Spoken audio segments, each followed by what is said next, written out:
group stage performance, not always going to be an indicator of how you do in that final stage. It's two different worlds altogether. We saw the wall of APAC, and then the wall of APAC came crumbling down once we got to that final stage. But we still have a few APAC teams in here that might prove to be difficult to get rid of. Day Trade right at the top up there. I have a bit of confidence for Day Trade for some reason. I mean, they played so well in the groups in 7. I think maybe this is their chance. Maybe they're going to surge once again. Here's hoping. Well, we get to find out right now as we are heading over to Miramar to get this first day of final stage games underway.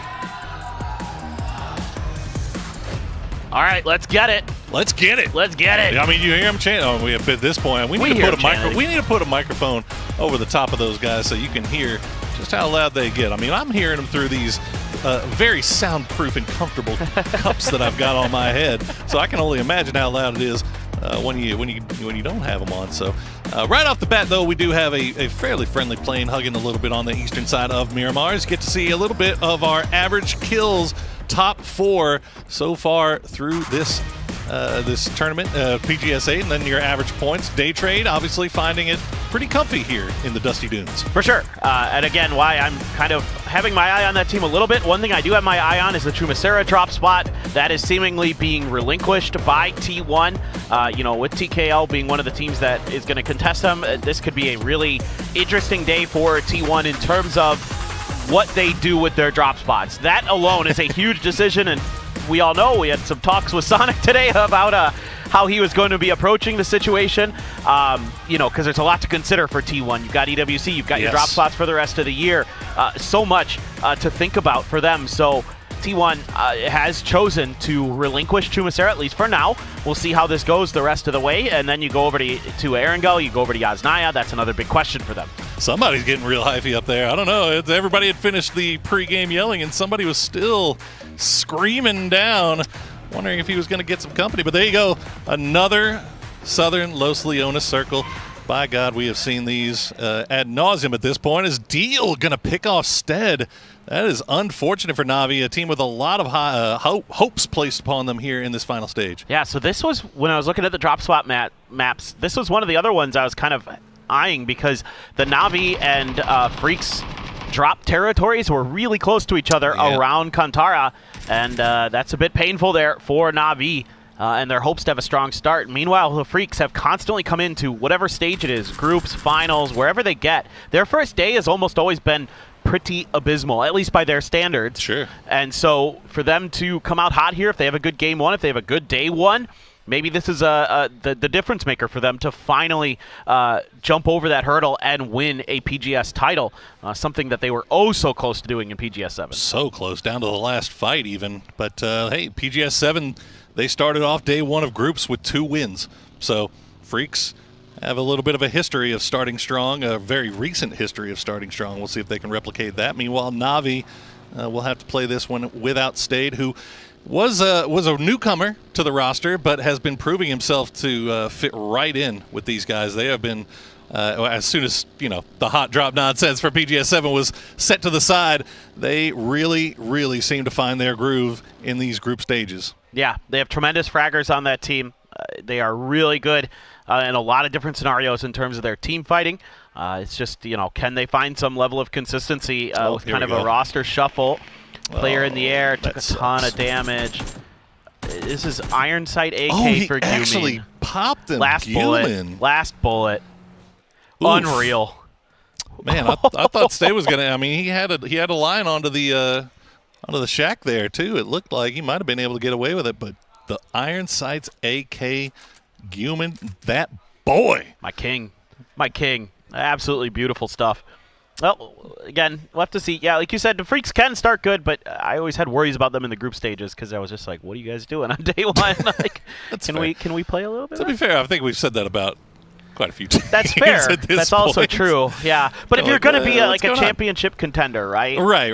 Like, you've got. I think you got to be a little bit more consistent overall. And again, the desk was talking about it when they were, mentioning the Freaks that obviously, it isn't what you would hope it would be for them because of what they were able to accomplish in the PWS. And yeah, a super team of sorts from Korea. Hopefully they're going to be able to get it together. Twisted Mind's a known quantity, a super team indeed. No doubts about that and what they're capable of. Yeah, and definitely started to feel like they found their footing in those group stages to the tune of coming in first place overall. And remember, this was what we were seeing last year. It was just twisted dominance through group stages, through grand final. It was just all Twisted Minds. And it looks like that story, maybe we might be seeing a remix a little bit here as we check in on BB Team, another European team that has just been amping things up as these tournaments have progressed. Yeah, no. This is a team that definitely deserves a ton of accolades because of their consistency. Their ability to pop off day to day is tremendous. They have one of the best macro games you're going to find out there. They're extremely stable. They have a great circle to start here in Game 1. They're going to be right around that resort area just to the east of it early. That's where circles have been kind of drifting when they've been southeasterly. So we'll just have to wait and see. Or maybe we'll get one that's a little more northeast this time, like maybe by Puerto Paraiso. Would be very nice. But BB has just great players with a ton of experience, players with a lot of confidence. You know, Maladuct was playing out of his mind during the group stages here. Yeah. He was close to top fragging if he didn't end up top fragging, but he was having a tremendous group stage here at PGS 8. So for going forward, I expect them to be right in the hunt. I think the Europeans have known about Maladuct for a while, but now he is introducing himself here on this international stage in a big way. I think a lot of teams could go ahead and examine that BB Team early game and early and mid game to kind of figure out where they're finding so much success, because man, it feels like they are so good at keeping 4 alive into the late game.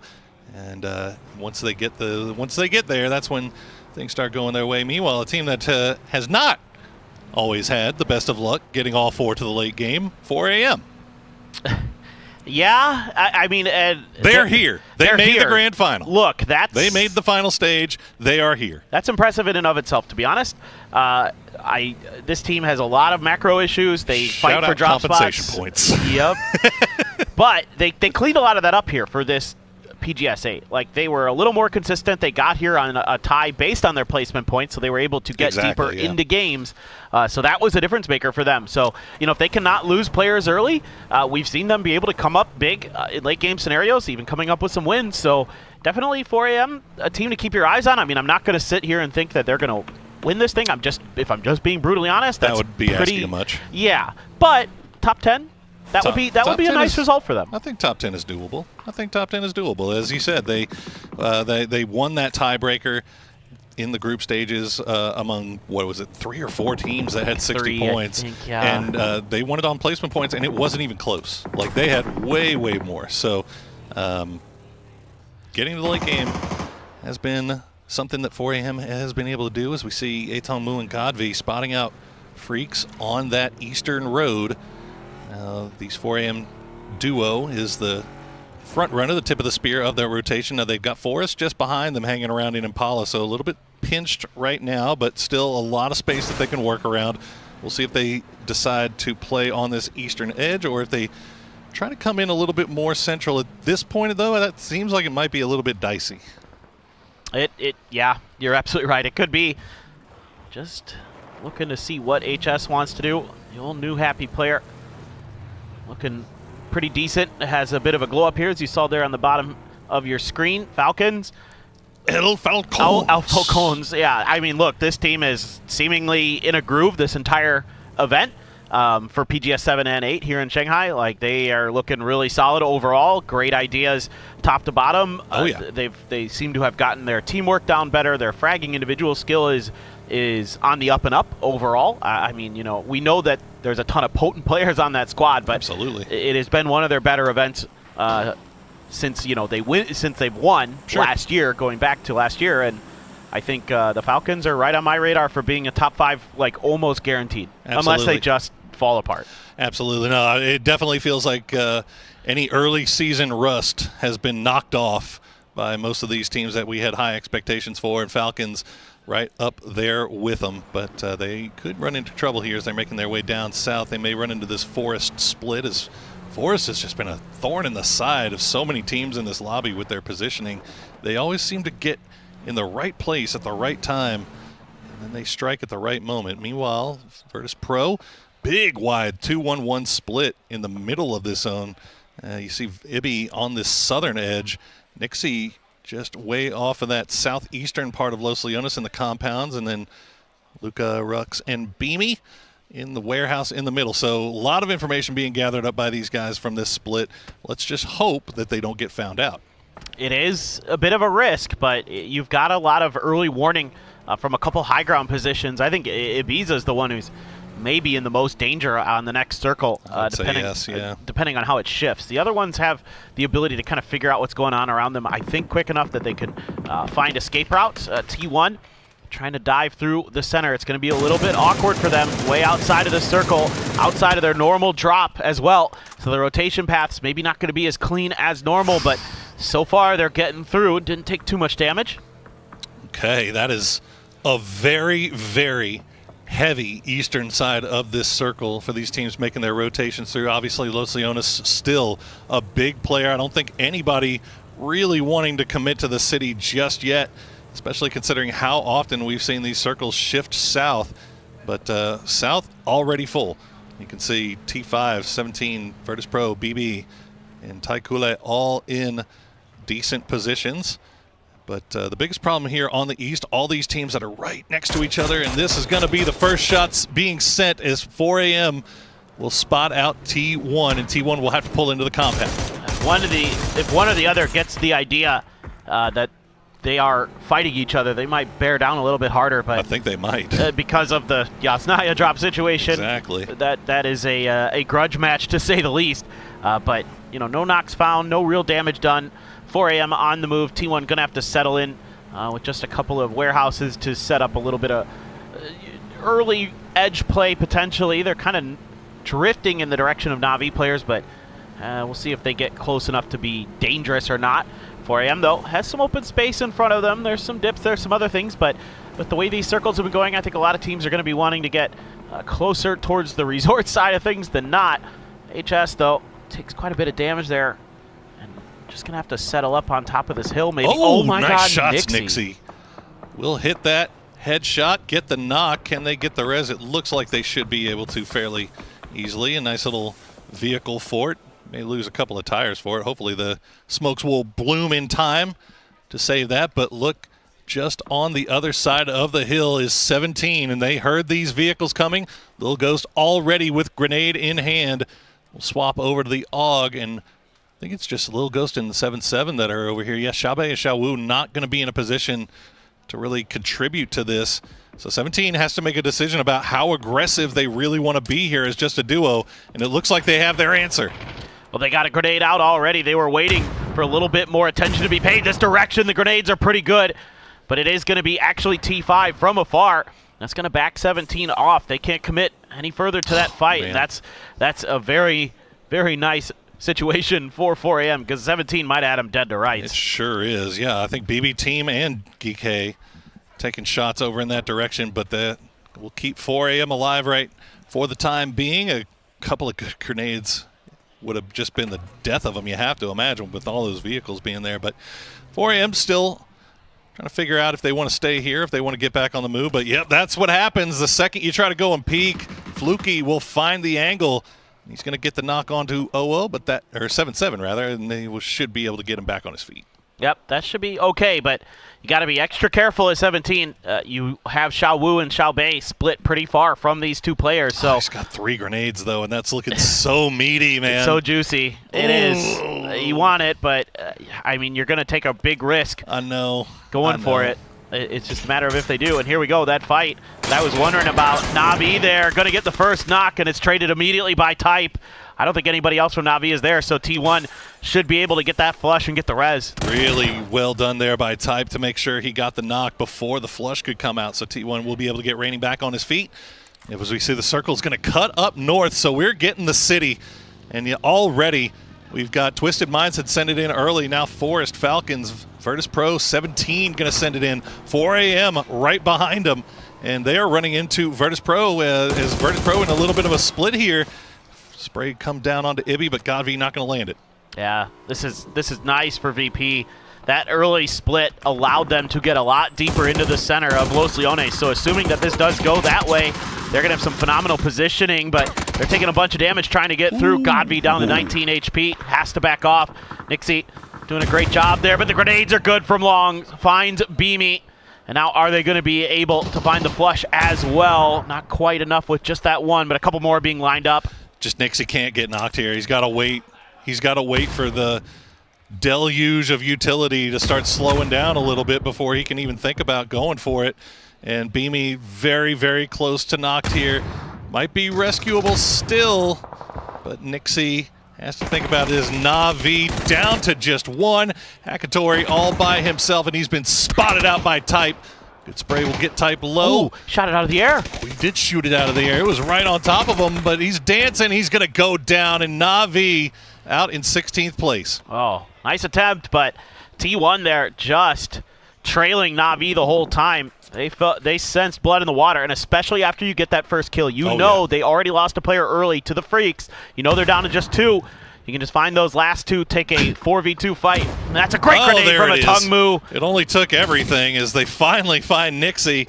He put himself in a perfect position, and he is not likely to get revived as the other two boys are inside the city of Los Leones as it stands right now. So Nixie will most likely be watching the rest of this one from his teammates' perspective as we see an E pick up in the air. I don't know if, Daytrade took it. Now Daytrade's falling right on top of T1. Spiro will spot out Thanadol as Heather will sprint up to the top of the rocks. He's got EN with him. They can maybe catch Daytrade slipping here. Well, Tigger there and Flash taking a whole bunch of damage. Tigger trying to hold the line but had to duck down. And he's trying to keep himself a little bit hidden from T1, at least for now. Has an ace, some grenades. Once he gets to the spot, let's see what he wants to do with it. Just depends. Oh my God, mortars. Okay, it's already on the already dead body of Thanadol, so that's save. Oh, Tigger got to end real low there. That ace doing nice, but nice grenade from EN will find Tigger. And now Belmoth and Flash have that high ground. They've got a little bit of a smoke wall they can work with, and they can at least try to rain some util down onto T1 as the circle will cut onto the city proper. Oh yes, let's go. We get an actual Los Leones finish. Belmont though, continuing to be a nuisance. He's getting shot in the back by Begopa now. Has to go prone. EN trying to get over towards Heather to get the res. Raining still on the backside near Type. We'll have to wait and see what happens there. Begopa just sends it in. Dying to 4 a.m. Couple members gone, just down to 2 for them. And I mean, this is going to be tough. If you didn't get into the city early, there's going to be some gatekeepers around the edges. Boy, oh boy, and HSM has that vehicle destroyer, the M249, and it did work on Begopa, as it looks like they at least managed to get 2 into the city for now. We'll see if they can keep them alive as T1 back up to full strength, still making their way through as Belma somehow managed to get down to Tigger. Flash now trying to keep keep track of the rest of the team to make sure that that res can come through, and indeed it does, but it looks like Ian might have spotted it out.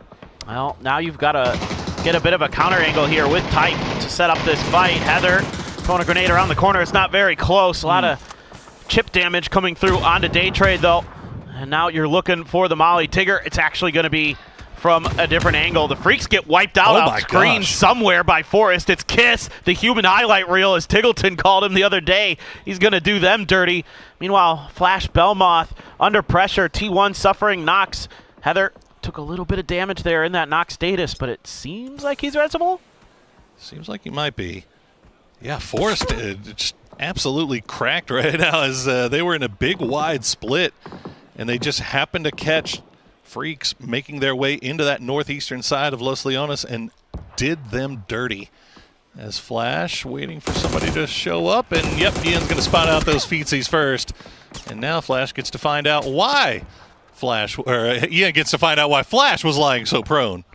Yeah, it ain't great, but as T1, you need to clear this mountainside as best as you can to see if you can identify a way into the city proper.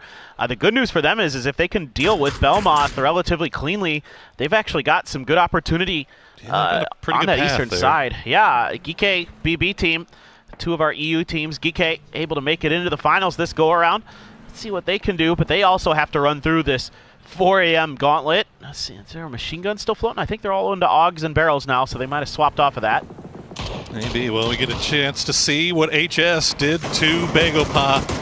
And with a combination of his teammates, of course, nobody does anything alone. But, yeah, that thing is just ripping through the vehicle. And now GK, they know exactly what's waiting for them.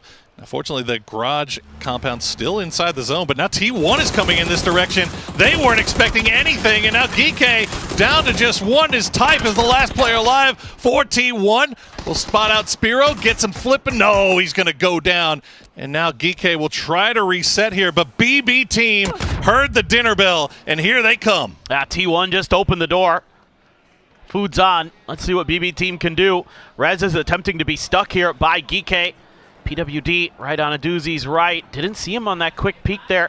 Looking more towards Hyruzen. Grenades are up and over, though. That's going to alert BB team to the presence of those two players down below. Just going to come down to the peak angles and an AK at this range. Powerful for Molodoc. Quizzy trying to hold an angle, but can't do much to save his teammate. Easy for Molodoc. That was a dirty spray with the AK. A doozy. He will spot out Spiro. What a spray. As BB team is coming in, they know exactly where Quizzy is. Or do they? They had no clue. Quizzy gonna find two of them. The sneaky, sneaky lad from GK will take down two from BB team. But do they have time to get this revive off? I don't think they do. There's no way, right? Maybe throw them in the vehicle, send it through 4 a.m. hope for the best. Well, I don't know. I don't think they do. I don't think they can. Yeah, that's ticking too hard, man. I'm kind of with you on that one. Try to go for it, I guess. Deny the point. I mean, even if you do, you're just going to drive right through 4 a.m. Yeah. You're damned if you do, damned if you don't. Yeah, it's just going to be a bleed out there. So BB team now has to scoop up some meds and figure out a way. Oh no, I think they tried to go for the res to deny the point, but Phil first mistiming it, and now all of BB team just in a little bit of a shambolic state, you might say. As 4 a.m. was just waiting for them to come out. Yeah, they're just dropping first aid, so this might just be heal as long as you can. 4 a.m. will leave their compound after doing so much destruction and gatekeeping on that south side. And look at that. They find a nice little path here on the eastern side. They will get a little bit of attention from Virtus Pro, but for the most part, it looks like everybody will get in clean. Yeah, this is pretty good stuff for 4 a.m. 5 kills. You're on the edge of the circle. Who knows where it's going to go from here? Inside of Los Leones proper, a lot of different directions it could shift. Bagopah trying to get in a car, 2 members strong, and they are finding some kind of safety. Looks like one of these God compounds are going to be available, but Biel has an angle. Biel has him dealt with. Beautiful stuff there from Biel.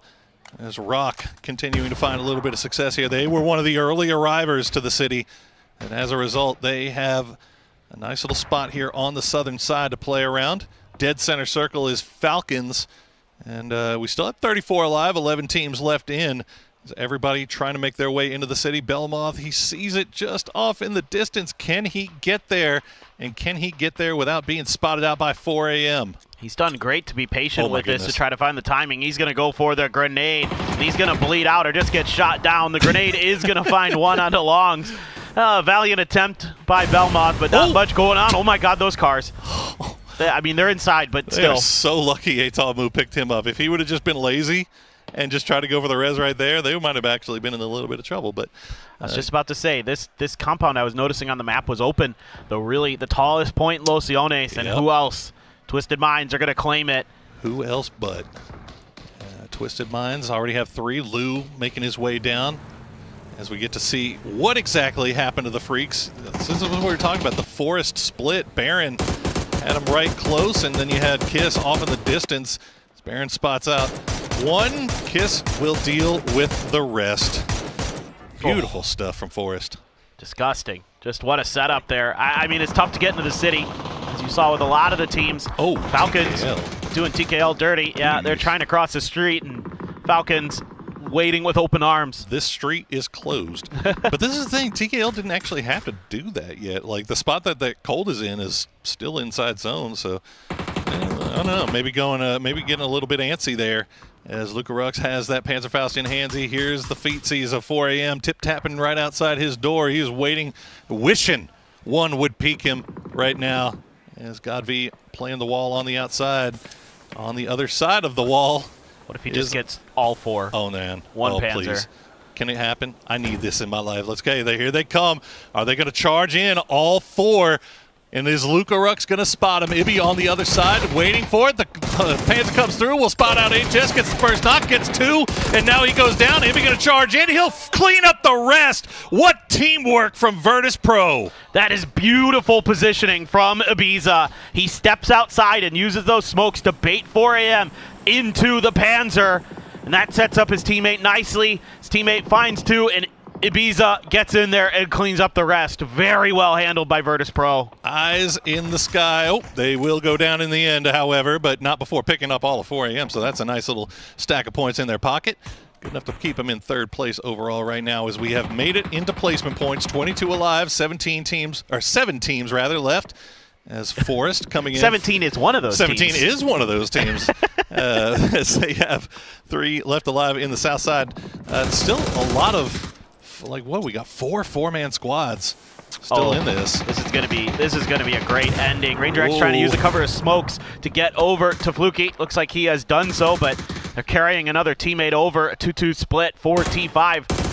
Just on the edge of the circle, though, so should be safe to make this res, I would assume. I don't think Rock is going to go pushing out to try to find this. Ain't no way. No, not going to be the best idea ever. But, yeah, okay, so this is stage 1 here. Now can you find a few more pieces of util to make your next attempt? You're going to grab a shotgun as well. It's going to center right on top of the Falcons.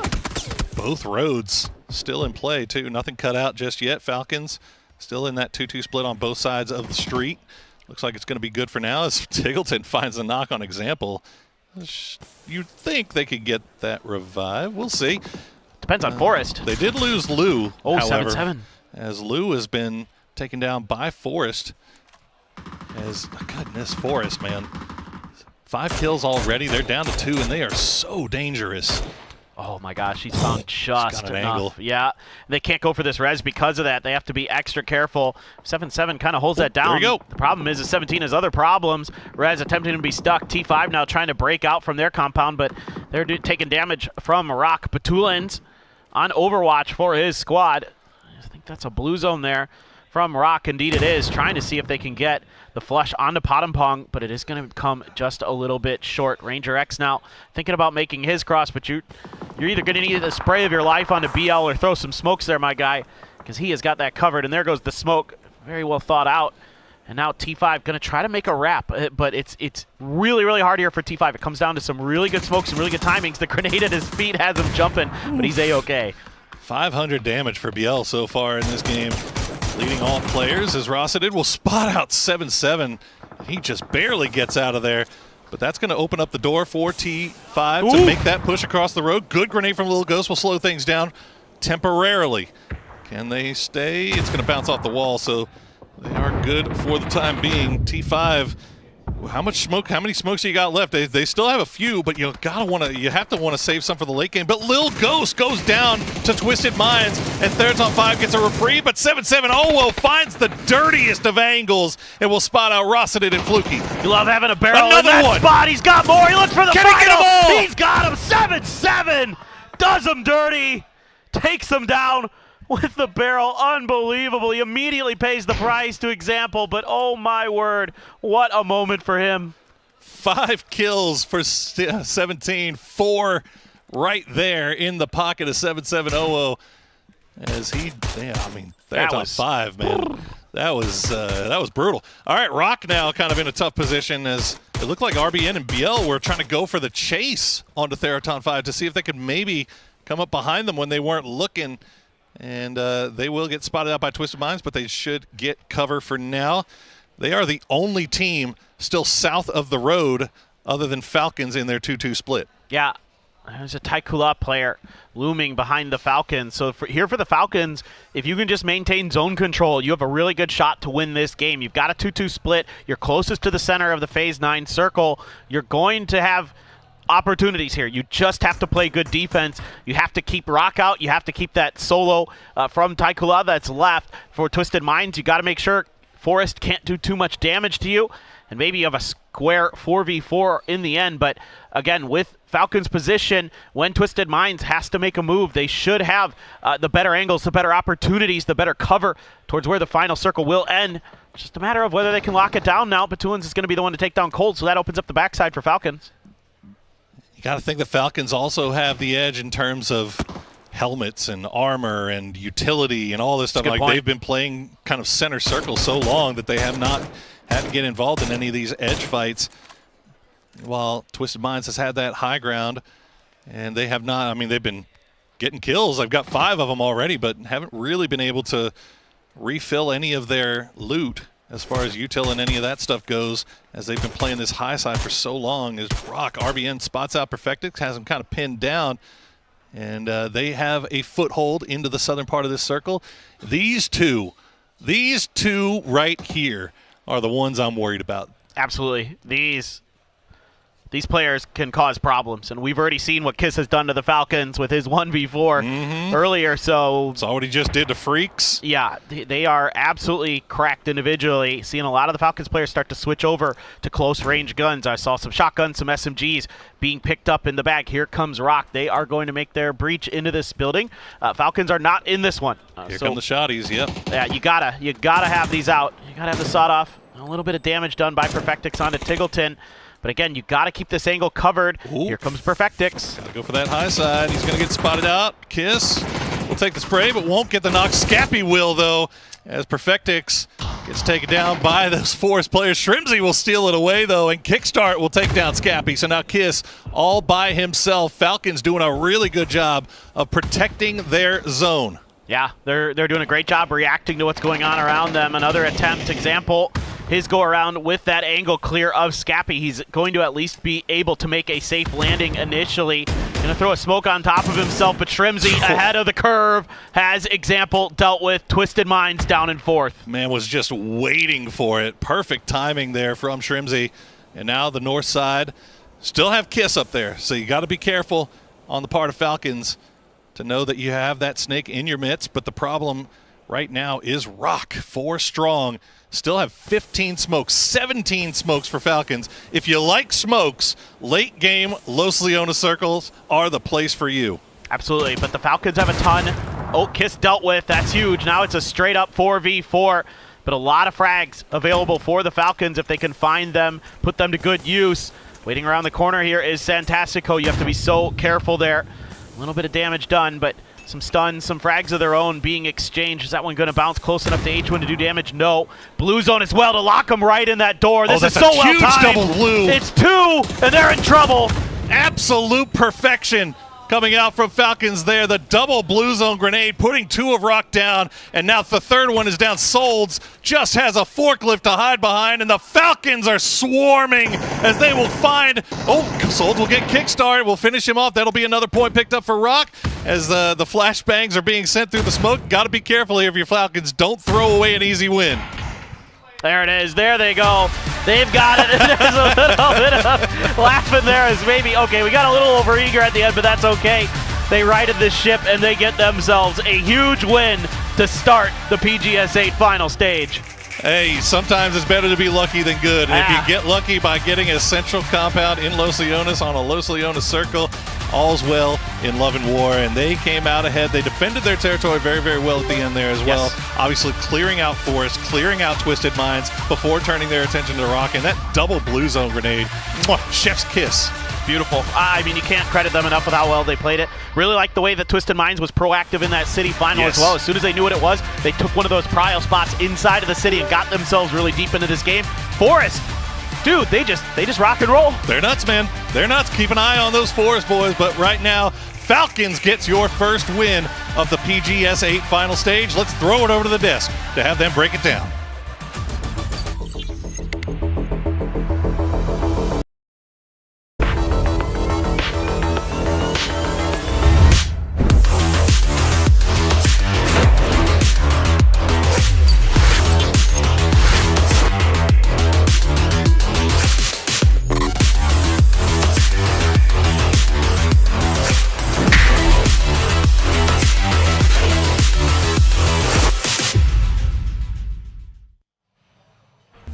New Jersey's doing it for the Falcons, boys. Day 1 of wearing it, and they get a win in the bag.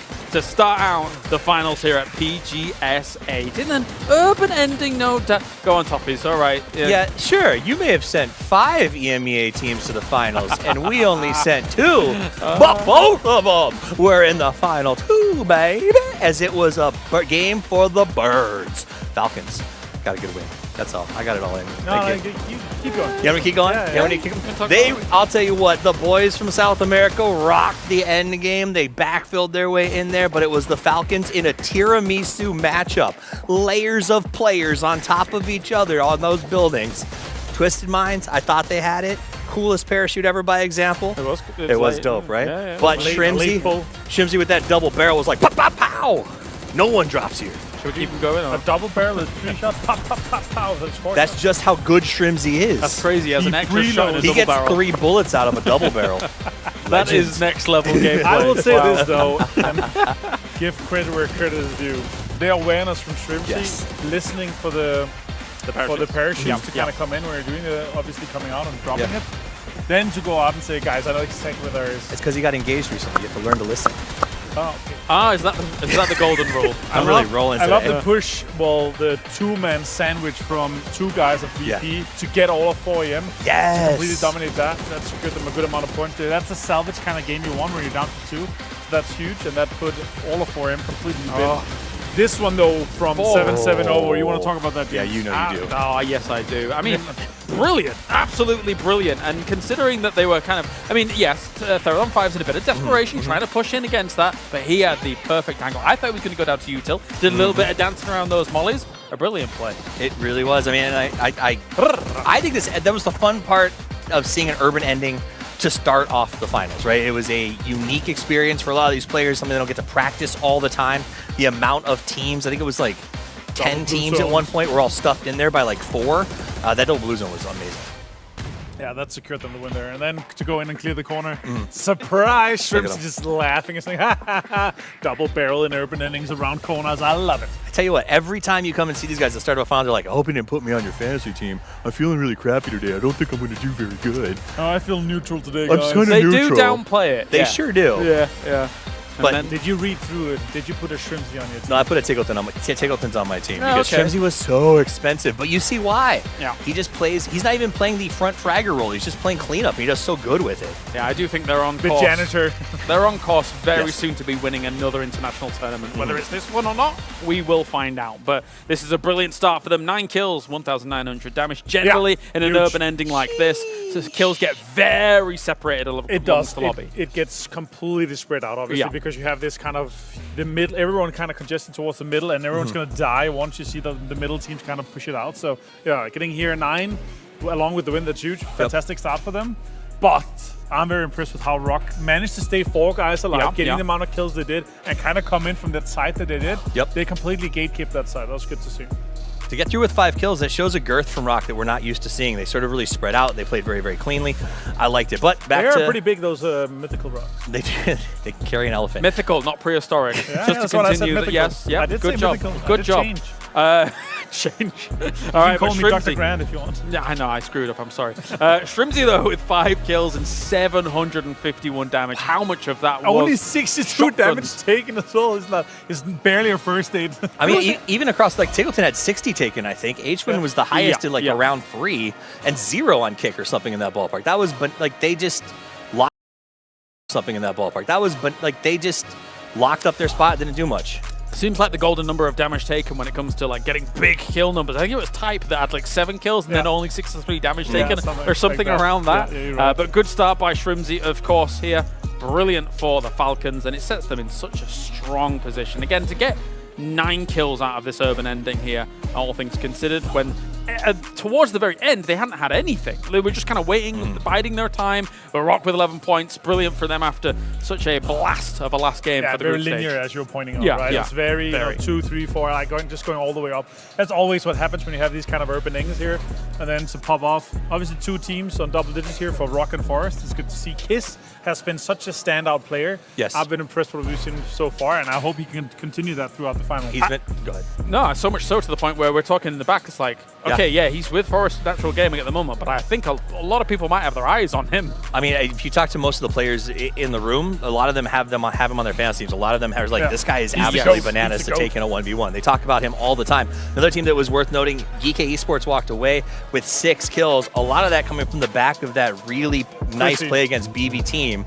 They thought they had cleaned up, and he just got that backstab and got a few extra points out of it. Quissy was hiding at the right time. What do you think of Kiss? Yeah.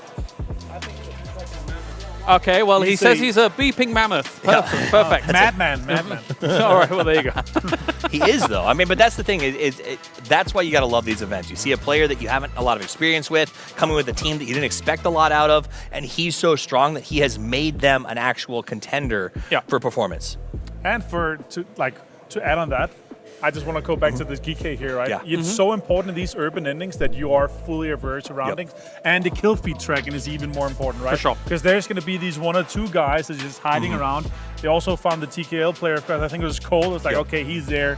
But the high ground managed to pay out so much for Twisted Minds. If Forest wasn't having that angle on them, that would have been a thorn in the side for Falcons, but it ended up perfectly for them. All right, let's get to it then. We have one more Dusty Dunes on the way for day number 1. As the casters said in the previous one, let's get it as we head over to Poro and Paper Thin. Let's get it! Let's get it! Let's get it! Let's we go! got one Miramar in the bag, and Falcons fans are ecstatic. Heck yeah. Kickstart fantasy owners, thoughts and prayers. I am so glad that I picked Tixton today. That's all I'm saying.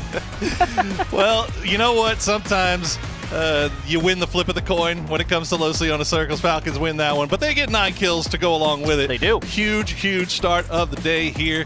And now we are back on Miramar. Same plane, same bat channel. Maybe we'll get the same circle. Hopefully not, right? Let's get something different, man. But Los Leones Los Circles Leones are Circles so are fun. There's no way, dude. No. If we ran back-to-back cities, I would think that would be crazier than Maybe we get a Pozo Circle? The cringy island circle. Dude, okay, well, those are hilarious, but... I mean, they're hilarious for like the first 10 minutes, and then it's 20 minutes of sitting there waiting for the last 5 people to actually find each other. But, like, it can be kind of interesting in terms of, like, who's finding that one angle for that moment when they can actually swim and when they can find a boat, and maybe that, now with emergency pickups and gliders in play, you never know. Actually, that's a good point. I'm saying I think Island Circle's got legs. I've not seen an island circle since the introduction of the e-pickup and glider, so that might actually actually make things kind of fun, as we do love an aerial battle. But we will get the central circle. Has Los Leones in it, has Picado in it, has everything in it. So this, by all accounts, should be a fairly slow early game. Hopefully. We'll see. I pray for the crater finish. The crater edges are really fun, I think. But there's some of that open area in between Picado and Los Leones that's the current center, and maybe it ends there. And then you got to have some good edge play or get one of those kind of compounds early and try to work your way through that way. 4AM had a really solid game there, to be honest. It was nice. Yeah, they defended their territory. They got in. They did the best they could, given the situation, in my opinion. There wasn't a whole lot else. I mean, VP just kind of outplayed them, and it do be like that sometimes. When you gotta breach those compounds like that in a situation like that, you just gotta kind of send it and pray they don't have panzers and grenades, and they usually do. Yeah. All things said, no. I mean, there wasn't really much they could do there, and it was just really well played by VP. I mean, individual performances are fantastic. Kiss, obviously the sweetheart of PGS8 right now. Forest's Kiss has just been showing out as we get to see the replay of the 7700 dismantling of Theraton 5, the stuff of actual legends, the hard push, 32 HP, not scared at all. Only thing he's mad about is that he couldn't continue his reign of terror. Yeah, what a perfect spot for the barrel, too. Oh, yeah, I mean, just the perfect range for that. Do you think an M4 wins that? No. You don't? I don't think so. Even I think it's only barrel. With the extendy? I think only barrel. Okay. There you go. All right, somebody go and do the maybe check. MP5, yeah. Maybe Well, the fact he didn't have to reload, I don't think he reloaded, did he? No, I don't think he did. Maybe he did after the first two. He might have gotten that after the first one. But we did have a chance to sit down and talk with Type from T1. Let's hear what he has to say. 치킨 2번 먹어서 기분은 좋은데 이제 게임 내용이 좀 깔끔하지 않았어가지고 앞으로 더 발전할 수 있으니까 그거에 대해서 좀 만족감이 그렇게 크지 않았던 것 같습니다. 그냥 쉬는 동안 놀러도 가고 팀원들이랑 대화도 많이 하고 개인적으로 생각해가지고 좀 발전한 것 같습니다. 조금만 보완하면은 그래도 8등 안에는 무조건 될 수 있다고 생각합니다. 서로 다 잘하는 걸 알아서 대화만 더 잘 되고 피드백 나온 거 보완만 더 잘하면 잘할 것 같습니다. There it is. That's what I was waiting for. I was about to say, I feel like I could do an interview for T1, man. They're just so professional. They say exactly the right thing every single time, exactly what you'd want to hear them say if you're a fan. It's almost then you like get a dab. yeah, then they'll then also dab on you. Yeah, they'll also dab on you. Oh wait, Freak's in trouble. Goat V? Goat V? God V? Maybe. Nope. Maybe not. Not this time. Next time. He did Next some time. damage, but Re-rack. yeah, exactly. This is definitely a GG go next for him, as the rest of 4 a.m. nowhere near anywhere that they can help him out. They were coming in a bit late behind him. He was trying to get that early scout position for his squad, and the Freaks very happy to take that away from him. Probably had vision on it from where they drop near Mina Centrales. There's a lot of high ground over there. You could see down into that area of the map. So probably had a decent idea that he was alone and found their moment to strike, as they did in the, as they will do from time to time. They're not the most aggressive team, but they absolutely will exploit weaknesses when they find them. Tell you what, man, that's not 2 games in a row that they've caught somebody like that. They got stayed in the first game. That's it. So you could tell it seems like Freaks have been doing their research about where they might be able to find people early on in these big splits, these looting splits, and they end up picking up Godby this time. Now, they didn't really get much off of it after getting it last game, as they ran into the freight train that is known as KISS in the northeast of Los Leones, but maybe they can find some success here as we check in with TKL, Taikule, and Cold 119. I mean, I think for me, for the Freaks, the biggest problems that we've seen across BGS and 7 is, one, just losing players in early rotations. That was a huge problem for them in 7, especially in the group stage. And then 2 is just kind of maybe not judging their splits when they're safe and when they're not. That has cost them players. That you could argue it might have cost them a little bit in the grand finals last time, or in the final stage when they lost to a Snake, not being a little too over aggressive with a scouting player, not having that straight up 4v4 against 17 in the end. Do you think it might be just like general situational awareness? Because that's what we saw last game too, right? Like they were coming in as a 3-man, I think, in the north side of Los Leones, got shot at by Baron. Everybody stopped down, and before they could even blink, they had the alternative, the third party from KISS that came in. They had no idea he was even there. So they had no idea Baron was there, no idea what KISS was there, no idea the snake in the grass was there at grand final. Maybe is it just maybe a communication issue? I don't know. That's a tough one to say for sure. It's because tough, yeah. We're not there, right? Right, Obviously. and in the previous game, like a Los Leones circle like that, we haven't seen it at all across these 2 events. So who's doing what, where, when, and why is a lot harder to judge. So you have to rely on like your IGL's internal senses of a situation and how bad are So probably what Gumin is thinking there in that spot is, okay, there's guys up on the hills, we can stop here at these shacks because we'll be safe. We can get underneath them, and they weren't quite anticipating the angles that they were going to be seen from by KISS, especially.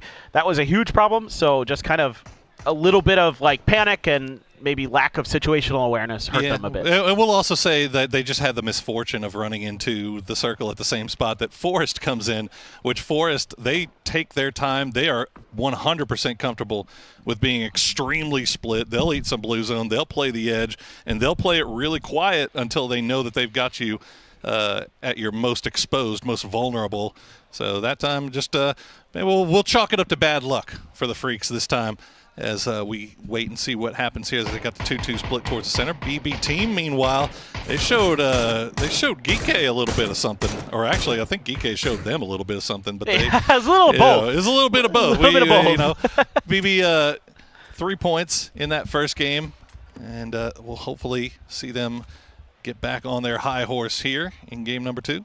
And I mean, at the end of the day, that was a rough spot to be in. Yeah, everybody coming out of that southern road basically died. Yeah, right. Yeah. Like it just, you weren't getting too much further. It's just too wide open. Coming out from some of those compounds that are going to have great vision onto you there. So even, T1 try to just to see if they can find a timing maybe when like BB and GK are fighting or something like that. Couldn't quite get it to go. Bagopod tried to come down the hill and they run right into 4 a.m. So it was just kind of like everybody was being funneled into that one death spot, right? Death funnel. And you don't have any. Let's call it that. I like that, but you don't have any choice there in a lot of ways. Exactly. Yeah. Like you might be seeing this and thinking, well, why don't you make a wide wrap or try to run down the hill? Well, you run down the hill, you run into the same problem. Yeah. You're just. I mean, Belmoth tried and he got a knock, right? Like I mean, you're getting peppered by Twisted Minds, who's got high grounds. Exactly. You're getting shot at by anybody who happens to be in a compound on the edge. Like there's just nothing really that you can do there except for try to hope that you can win that fight here. We see the E pickup popped by T1 just on the western side of that Cantera crater. It looks like that should be arriving right as the zone pops. So we'll see where the next one decides to take us. A lot of real estate taken up. The only place that's really empty right now is the very, very far south and the very, very far north. So any hard shifts will, in that direction, might cause some problems. But let's see. Okay. Oh, wow. Hard shift to the north. And T1 will go ahead and leave that E pickup, I imagine, and it's probably good that they did because you can see 4 a.m. making their way from Graveyard. They might have been able to spot them out as they were going up. Yeah, so this is a little bit uncomfortable for a lot of these teams because this is probably going to end up shifting down to the south or the east away from the power grid area. Start looking at Twisted Spot. Yep. Yeah. Yep. Nope, that Picado area, really nice. That longhouse that Lou is in. That's the one. Very, very good. That spot is, but he's alone. So I'm kind of a little bit concerned for him if the Freaks kind of get wind of that. We've already seen that they're opportunistic at isolating and taking down individual players. There may be a chance for them to do that. T1 going to have to drive through the dust storm, though. And that's less than ideal because now you don't know exactly what 4 a.m. did in front of you. Yeah. So you're going to have to kind of come out of that thing blind. I mean, it's the good part about it is that nobody really knows what's happening with you either, as somehow Haruzan kind of got left behind here for Geekay. Not sure what's going on there. It looks like he may be moving around. I don't know. We'll check back in. Rock coming into that western side of Picado. Looks like they've found a compound that they're comfortable in. TKL, meanwhile, going to regroup everybody just off to their southwest. T1 continuing that wrap into the cliffs, the mountains just to the south of San Martin, and they should be just fine. There's nobody up there, so lots of room to play around. And if it's one of those circles that ends near the rock ledges to the east of Power Grid, you can actually play from that hill and get pretty deep into games. So for T1 here, this isn't the end of the world. Yeah, you don't have one of those compounds or positions that's next to that road that runs from Picado to San Martin. Sure. But if you could stay up there, control some of that high ground, keep Falcons kind of busy with their positions also near the high ground, you might be able to come out of this pretty deep into the game. It just depends, because if the next circle hard shifts down to the south or the east before it necessarily needs to, you're in trouble. Yeah, and I'm wondering if they're actually going to leave E-End over in that direction just in case, so that they have a method of backfilling. But I think they just realized that they're all by themselves. It looks like Haruzan's back in his chariot, so Geekay kind of arriving, backfilling where T1's E-End is right now, coming through Minas Generalis. But they now might run into that forest split that hangs out. Scappy, the northernmost spotter here, but it looks like he's okay not taking shots, maybe not have an angle on it. He's going to hop in the vehicle, maybe track him a little bit. BB team still coming in from the west. Long wrap out in the blue. They've got Bagopod just in front of them. Yeah, Bagopod here might have an angle on trying to do some damage to BB team. It just depends on when they notice it and how well they're set up. I mean, they're putting some players up on the Pride Rocks that are just to the southwest of Power Grid, so they're going to have some good vision down into there for sure. BB going to have to make some decisions. There are open compounds. There is that warehouse just to their east they could think about. VP has the circle not too far away from them. so might be able to just kind of hunker down towards the edge a little bit and wait this one out. See if, and then you start looking for your moment where another team's fighting ahead of you, where you can bust things open that way, find a good timing. T1 taking a page out of 4 AM's book as they have popped their second E-pickup on the Circle Pop, as we are going to go to the northwest, and Power Grid is in it, and all of a sudden this has become, this is about to be brutal. I mean, look how many teams are off to the southeast. Twisted Minds has to be on the clock here. They're holding Picado. They've got 17 arriving already, but you still got all these teams that are about to start wrapping up to the north side. T1, I think they're realizing this is a bad spot to be. We're about to have a lot of friends. Let's go take a spot that's better immediately. 17 right back at home. They came and they went. I was just about to say I'm worried about Salute. He was driving right towards the Falcons, trying to be that point man for the Freaks. Here goes more of them. They're going to actually win that battle. Heaven there. Going to take down Trimsy. Tiggleton backed off a little bit. The Freaks get underneath the rocks, get underneath the Falcons' noses. What more can they do with that? Meanwhile, Daytrade losing players. Twisted Minds on the outside of Picado. Find 2 for Perfectix. Can he get one more? He's going to find, no! Tigger will get Perfectix as he's going for the flush, trying to secure the point. Flash is getting pinged down, so he will go down. And that'll at least be point secured for Twisted Minds, but they do lose Perfectix. As you saw, they were spread out all across this northern side of Picado, and the rest of the team not able to get over to provide defense for Perfectix before Daytrade was able to crash on him. 17, meanwhile, you see them off in the distance. They hear all this going on. They might start making their way up here soon. A little bit worried about EN for T1. There's 2 teams, 4 AM and Geeke right next to him up on the northern side of this circle. Lou has another Panzer. We've seen what he can do with it. Oh no, Example's gone down. Rock had eyes on this as well, and they spot Example from way downtown as Lou is all by himself. Again, point man, as 4 AM is going to scrap on this northern side. Ian was left as the last player on this north side to kind of make sure that nobody backfilled. Unfortunately, everybody's backfilling. That's just how the circle is going to play, as BL will get a knock on a Tigger now from Daytrade. Rock finding a lot of knocks here, a lot of damage by third and fourth party in this fight. Ian has to be so careful in this situation. He's got some oversight from his teammates. They can keep track of what's going on around him, but Geeke is going to make the wide rotation away from this. There Navi is some room on the other side. Navi, though, angling in the same direction. So is T5. There's a bunch of teams trying to get up on the northwest end, and a Tungmu going to take down Ian. Not much that T1 can do about that. Yeah, I mean, he was on an island. He had to play like he was on an island. And he does get spotted out, gets taken down, but the rest of T1 have that north side of Power Grid. Bagel Paza Khan has made his way into the south side of that Power Grid. So T1, they have to be ready for this. You can see them taking shots off to the north as Theraton 5 will find Stead. Fluky gets flushed out, but Fluky will flush out Stead, and then he gets flushed out by Sosa. Trades going along all the way in this northern side. Spiro still out in the blue as the rest of Geeke is holding the line on this northern side of the circle. This is absolute madness. This is all fighting deep into the blue. Rossiter Jr. finds a good angle, gets the knock onto Sosa. Grenade up and over. Could be dangerous if it's on point, and it is! Oh, that should be the end! Oh, it's just barely. He ticked the health.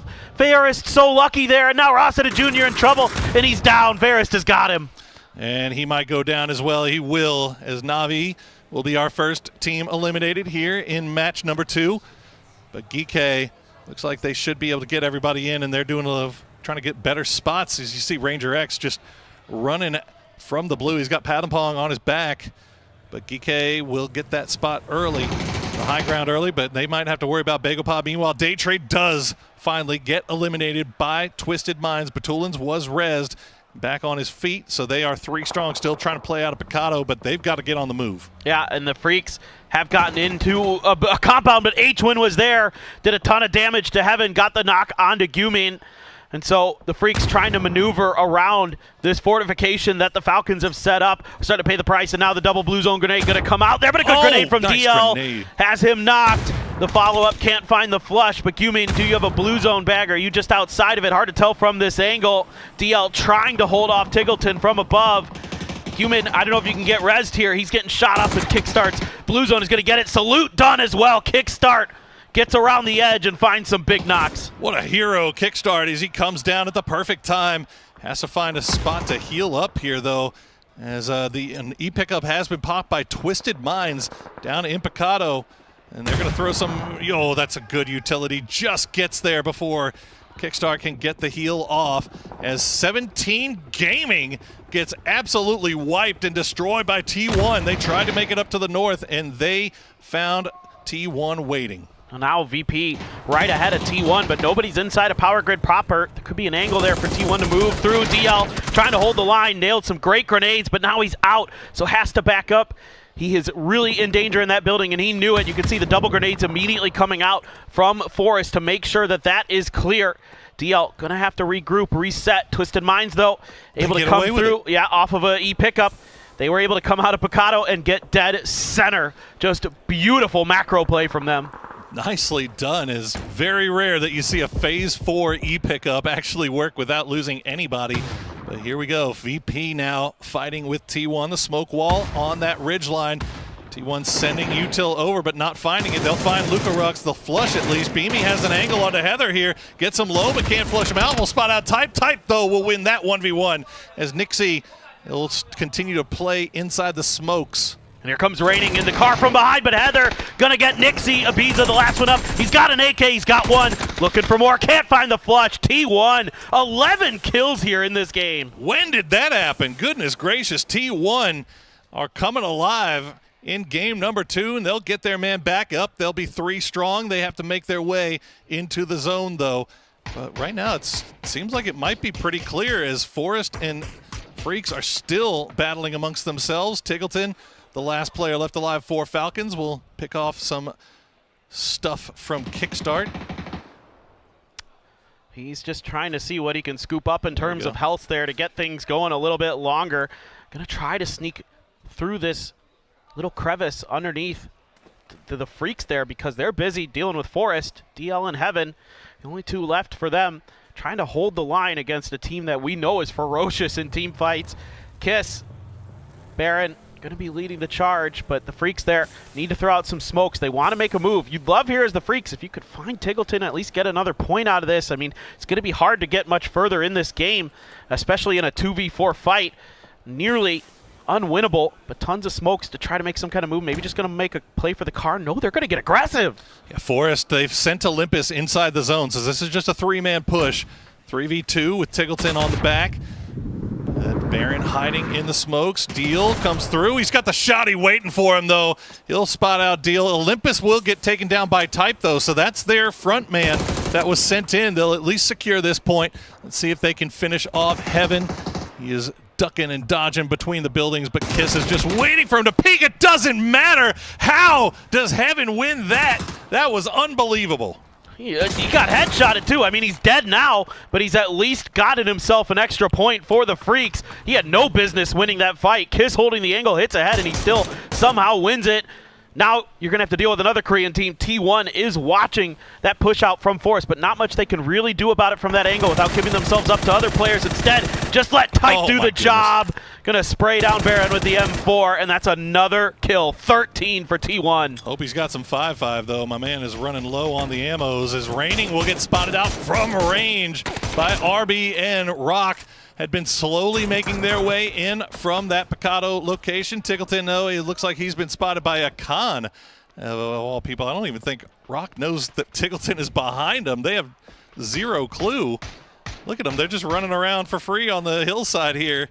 And Tiggleton managing to sneak his way in to the zone. Unbelievable. What timing for Tiggleton. At least hopefully going to get into placement points potentially. Let's see if he can get that far. He's the one on the cusp of being into that 8th place spot. Taikula just down to Spaceman. He's kind of center circle. Twisted Minds is hunkering down, and a great grenade there. A lot of them going to find damage onto Type, and there's just no hope for him. It's going to have to be salvage points now for T1's Heather, but still a phenomenal game no matter how you cut it. Jeez Louise, the hard shift up to the north on C2, C3, and now everything's come south since. And Twisted Minds down to 2. They've got a spot playable. Rock, they've got, well, what they think they have is complete control of the eastern side. What they don't know is that they've got a sneaky, sneaky Tiggleton that's hiding right next to their own car. Look at him. He's just hiding. He's so sneaky. This is why you check your seats before you get in at a night, folks. Exactly. Like, you never know who's lurking in that Look at back the back seat. You never know. Well, on the southwestern side, though, BB team, again, what do we say? We need to figure out how they do this because they have managed to keep all 4 alive. You don't see them get involved in very many early game fights, but then they managed to keep 4 alive all the way to the late game. They are in a beautiful spot. Example, will take out that last player from TKL. And now Begopa and Geekeg. Begopa has been hanging out on this high ground for a long time, but they have to come down, but they know that Geekeg is right beneath them. Yeah, Geekeg's their best option to get off of this rock. Going the other direction towards BB, it's going to be a lot more exposed. The decent grenades do some okay damage. Not as close as you'd like them to be for sure. Park Pro going to let loose with another one. They got to figure out a way to deal with Quizzy, and then they can take this fight against Haruzen a little bit more cleanly. Still Heather behind this, waiting for T1 to see if he can find his opportunity to maybe steal some kills or backstab when the moment arises. Begopa slow and steady now. Got to start thinking about some smokes. Probably just got the eyes on the PWD there. I don't think they knew about Quizzy, though. Quizzy will spot out a Khan. He will immediately get traded down again. Haruzen had to run out into the blue zone trying to see if he can maybe sneak around them, but they did spot him. And now it's all down to PWD. He's got that hard cover as Begopa. They lose 1, but they still have a way inside the zone. They got to keep those smokes blooming. But look at Heather, last player alive for T1, be damned. He is still ADR farming. Yeah, this is nice stuff from Heather, finding his moment to strike. The Molly's now out right at the rotation path here for Begopa. They're able to go around the right-hand side of the car, but Sungjong taking a bunch of damage, can't find the angle to get it in there. Heather going to come through, finds another knot. Tiggleton, in the meanwhile, able to backstab Rock, find another point for the Falcons. PWD on his own, and they're just going to push out towards him, switches over to the sawed-off, going to go for the point blank, but he tries the ball, and he pays the price. Oh, I don't know if that, I don't think that ball was intentional. I think that might have been on accident, but Tiggleton will go down to Rock as they have 4 kills now, and they are in the top 5. They still have pretty much all of that southeast. BB team still has all the south. Heather and Sungjong on that north side, and Example and Lou still playing around in the middle. They're starting to flex out a little bit, though. Example, or Lou rather, catching himself in no man's land, and he will be taken down by Biel. Yeah, this is looking really nice for BB team right now. They're able to claim a solid chunk of the circle for themselves. They have a ton of cover to work with. Sungjong doesn't really have many avenues to get cleanly into this next circle, so he is playing a waiting game. Him and Heather both know circle, the harder it's going to be. It's a lot of downhill terrain without a ton of cover, but Heather has found the ability to get to this rock safely. He could outlast Sungjong. He was looking out there for the last Begopa player to see if he could pick him off from the blue, but wasn't afforded the opportunity, really. And BB team now trying to claim whatever points they can. No kills so far. They'd love to rake in as many as they can, and yet Maldock going to get Sungjong. That'll be the first kill for BB team there as well. As just the game has not come anywhere near them. Everything has been on the east, and they were on the quiet south and western side. So now they have to start spreading their wings a little bit. They have taken complete control of the center of the zone. But how good of a read do they have on where these Rock players are? And can they spot out Example as well? Rock still have plenty of ridge lines to kind of play around. Another great game for Rock here, 6 kills. And currently in 3rd place overall. Yeah, RBN was talking about how important it was, you know, to get these players here, to get them some experience. You know, he's the one who has that international experience coming into this. Can he lead them through a difficult situation? Love the position they have Santastico in. He could cause problems for BB team if they're not expecting him, and obviously Example is Example. He can ruin a team's day in a heartbeat. Oh my God. Oh, don't stand up straight. Just keep crouching, Phil First. Bad posture is saving your life right now, as Example is just wishing. He's got that caster posture, bro. He does. He's got his good gamer hunch. He's gunching so hard right now. But you know what? He's staying alive. He's got that high side. He's not even thinking about, he heard that. He heard that, and he's going to try to spray, but best of luck will finish him off, as Phil First did lose the 1v1, but he's off in the distance, too. This might just be a straight-up 3v3 here now between BB team and Rock. But that revealed Bestalock and Molodoc's positions there. So now the grenades, pretty accurate in terms of closeness to where BB was, but BB, Happy Feet, able to dodge a lot of that early damage. Rock's got to strike. They got to make sure that they can find the opportunity to at least take space. That knock is really huge because it evened things up between them and BB. Obviously, BL with the FAMAS should have some level 3 armor, you would think, behind it, unless he got really chewed up at some point. RBN up on top of the high ground, trying to provide some good eyes onto what's going on beneath him, but had to use some smokes because he was open to BB's angles as well. It all comes down to a little bit of a position battle, seemingly. Right now, nothing anybody can do to try to go for that flush onto Phil first. Yeah, Phil first going down also gave Rock that high ground advantage, right? They had the flanker side. Phil first was playing that role for the boys. He's still crawling over here, so he's not dead yet. He could be brought back onto his feet, and it looks like BB Team is just kind of keep things slow so that they maybe get him back. As Rock, they're going to try to, it looks like Santastico BL might be thinking about going low here. No way they get this they res. actually stick this. Oh, no. That's huge. That is amazing. That is devastating for Rock. That's just nothing Rock can do really about it. I mean, I think sending somebody low, but even the low ground here is really, really difficult to play. The second you spray one person, you're immediately going to get it returned. So it's kind of a suicide mission. It feels like if you go low side. They needed those grenades to connect earlier. Definitely. When the positions got revealed, I mean, they looked close from our kind of third-person perspectives, but those could be a little deceiving in terms of where the grenades are actually landing and exploding. I mean, BL and RBN, they're all just going to group up. I mean, I think at this point, see a doozy. Yeah, you can't play for trades. You got to find this extra player if you can deal with the doozy. But no, a doozy's got it. Yeah, I mean that was a perfect call from BB Team, sending a doozy to make sure that the low wrap would be spotted out. And BL, there was just nothing he could do. He was wide out in the open, and that should be an easy flush as well with the tap, tap, tap, tap point in the bag. And now we push them as they are pressed right up against the wall. This is what BB Team does best. They put you in a bad position and then force you to play from it, but good spray from RBN. Opens up a little bit of a door here. Phil first had the return spray, got RBN really low, but Santastico will spot out Bestalock, and now did that res come in huge as a doozy will find the first knock with a grenade. Phil first will go down as well. Santastico, who is this guy? He's going to keep Rock in this thing until the bitter end. It's a 1v1 Santastico with the Rock versus a doozy from BB Team. There's no way he can do this. Surely not. Surely not. Has the first aid in hand. He's still at a disadvantage. Going to throw out some stuns. That was the last one of those. He goes up and over. He's going to do it! Santastico! Fantastico! Say the name.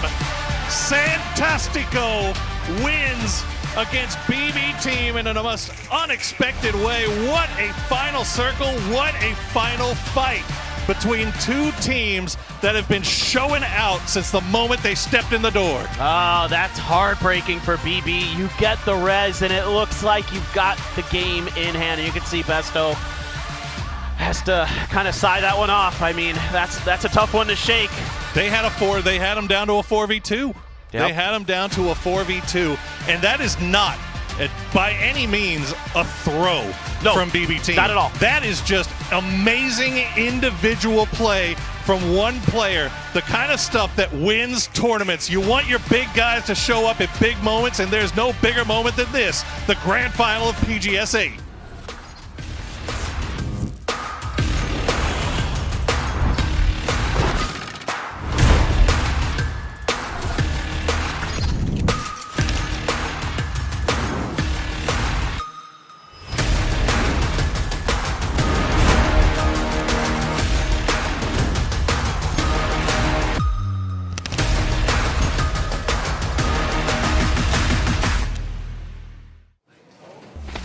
Well, I'm going to quote the rest of the team from Rock. Santastico is fantastico. What a performance coming out from that young man right there.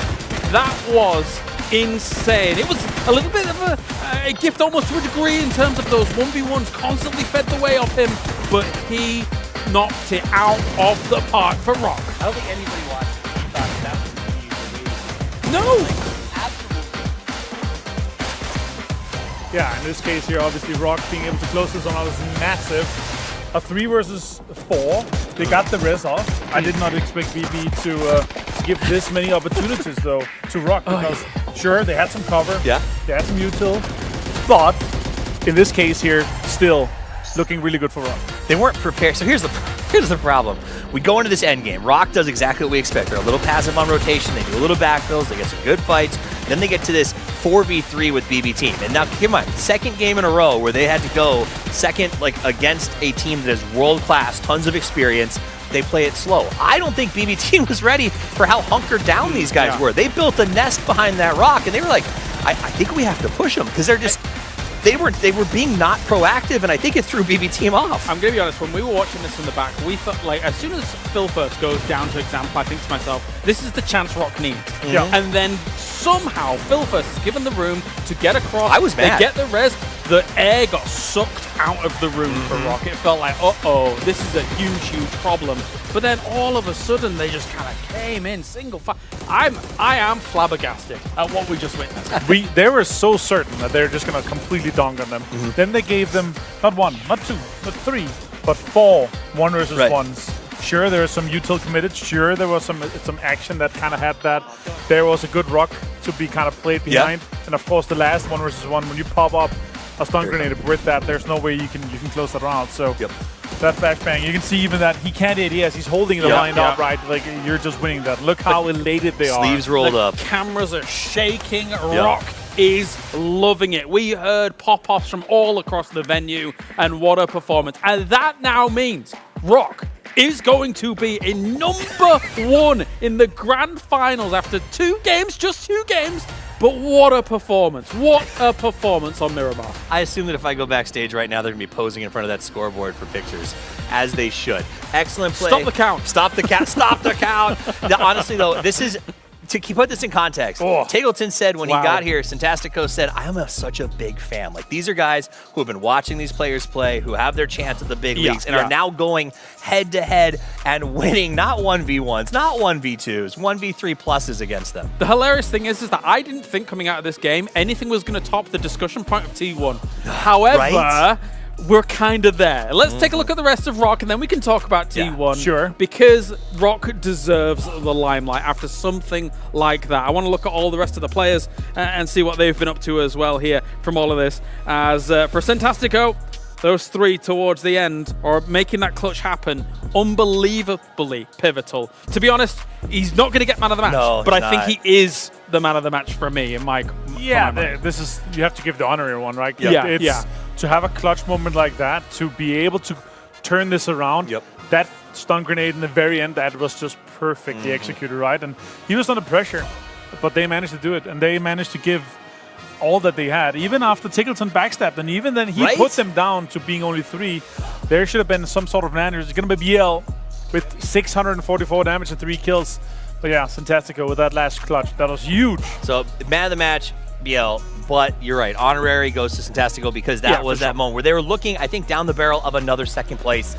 They're probably pretty happy with that situation. And then he comes out and manages to do something that he is going to be telling his grandkids about when he gets older, right? He's going to be like, I went up against these. I mean, these guys, a doozy, okay? I killed a doozy. All right, 20 points go their way. As we mentioned, they will be number 1 on the leaderboard so far. Let's turn our attention to T1 and what they did as well, though, because Toffees, it felt like from the word go, it was just non-stop fighting from them, and it was awesome to watch. When we started the show, we said this is a team that was built for championships. They're really focused on EWC. Every game matters.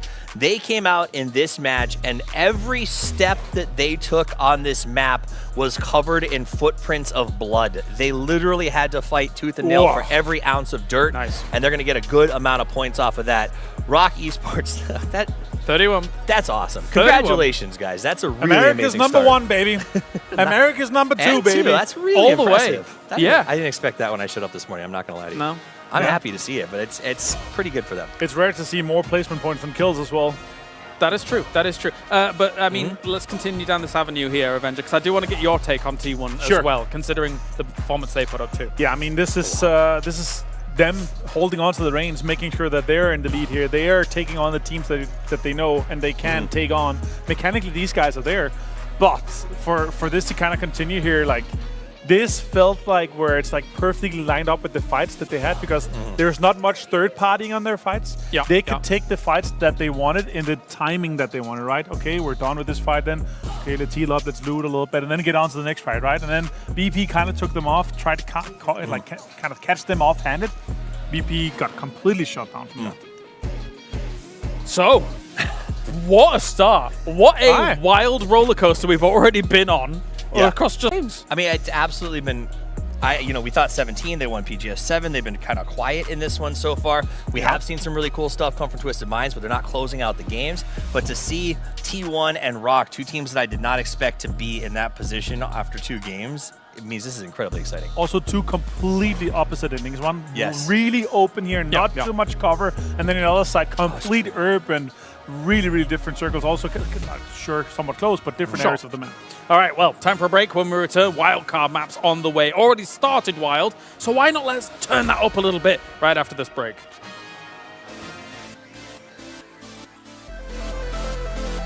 Powered by the most advanced WindForce cooling system, reducing temperatures while your competition sweats. For the flagship Aorus Extreme Water Force, premium liquid metal for GPU delivers up to 10 times better heat transfer efficiency and is accompanied by multiple layers of protection. This is the Gigabyte GeForce RTX 50 series. Play hard, stay cool, feel the chill.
Ni hao.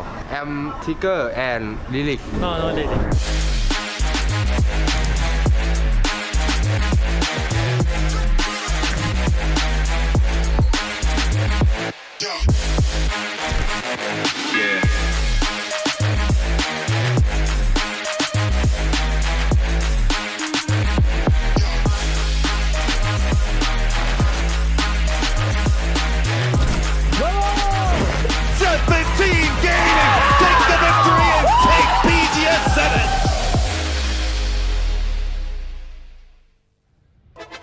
Welcome back, everybody. We've got 2 games in the books, and now we are headed on to, I believe, Tago, after the Americas have come out strong, and most recently, I gotta say it, Paper, you get so much love to Korea. Vamos, baby! Brazil coming in here with a huge win from Rock in game number 2. I mean, that was just an insane ending. Just an insane ending. No other way to describe it. I mean, Fantastico. What else needs to be said? That is just one of those great moments in PUBG esports history right there, where he's able to clutch out a huge win for Rock. And, you know, going forward, are they going to be able to keep building momentum off that? Because surely that should give them a ton of confidence. I mean, you're talking about a 2nd place followed by a 1st place. If you're not going to build momentum off of that, I don't know what else you need. But we are heading over to those quote-unquote wild card maps, which can always present some unique and interesting situations for these guys to have to deal with. And one of the most, one team that's got a lot to deal with here. How do you recover from that if you're BB team? That was a really rough one. But we are in the plane. We are ready to go on to Tago. Love the red. Oh, that is nice. That is very nice. I mean, I think, you know, for BB team, they played enough PUBG. I would think so. They should be okay. I would professionals. Think. Yeah, they're professionals. Cold-blooded. You know, and the thing about PUBG is like, you have a solid, usually in the beginning of games, you know, a couple minutes to kind of regroup, talk things out, you know, kind of get your feet underneath you again and sort of just wash away what happened previously. Just washes away. Calgon, take me away. Well, they got a chance to kind of sit down and a little bit longer break this time as well. Talk to the coach, get a little drinky, and get their minds right as they head on to Tago and immediately drop out of the plane. So they are one of the first to the ground, and that'll be a good way to get things going. As we see, this is a little bit dangerous. Rock and Freaks running right close to each other just southwest of Godok. What in the world is going on here? This must just be kind of cross drops because of the shifted plane pass. Salute's nowhere near either. This is, Salute's over by Godok, and Rock has to pull off. They couldn't get down first, and they knew that they were not going to have a good opportunity. So instead, it's a quick pivot over to the vehicle. Heaven has a mini, and he's running over there. These are going to be tough shots. Yeah, not in time.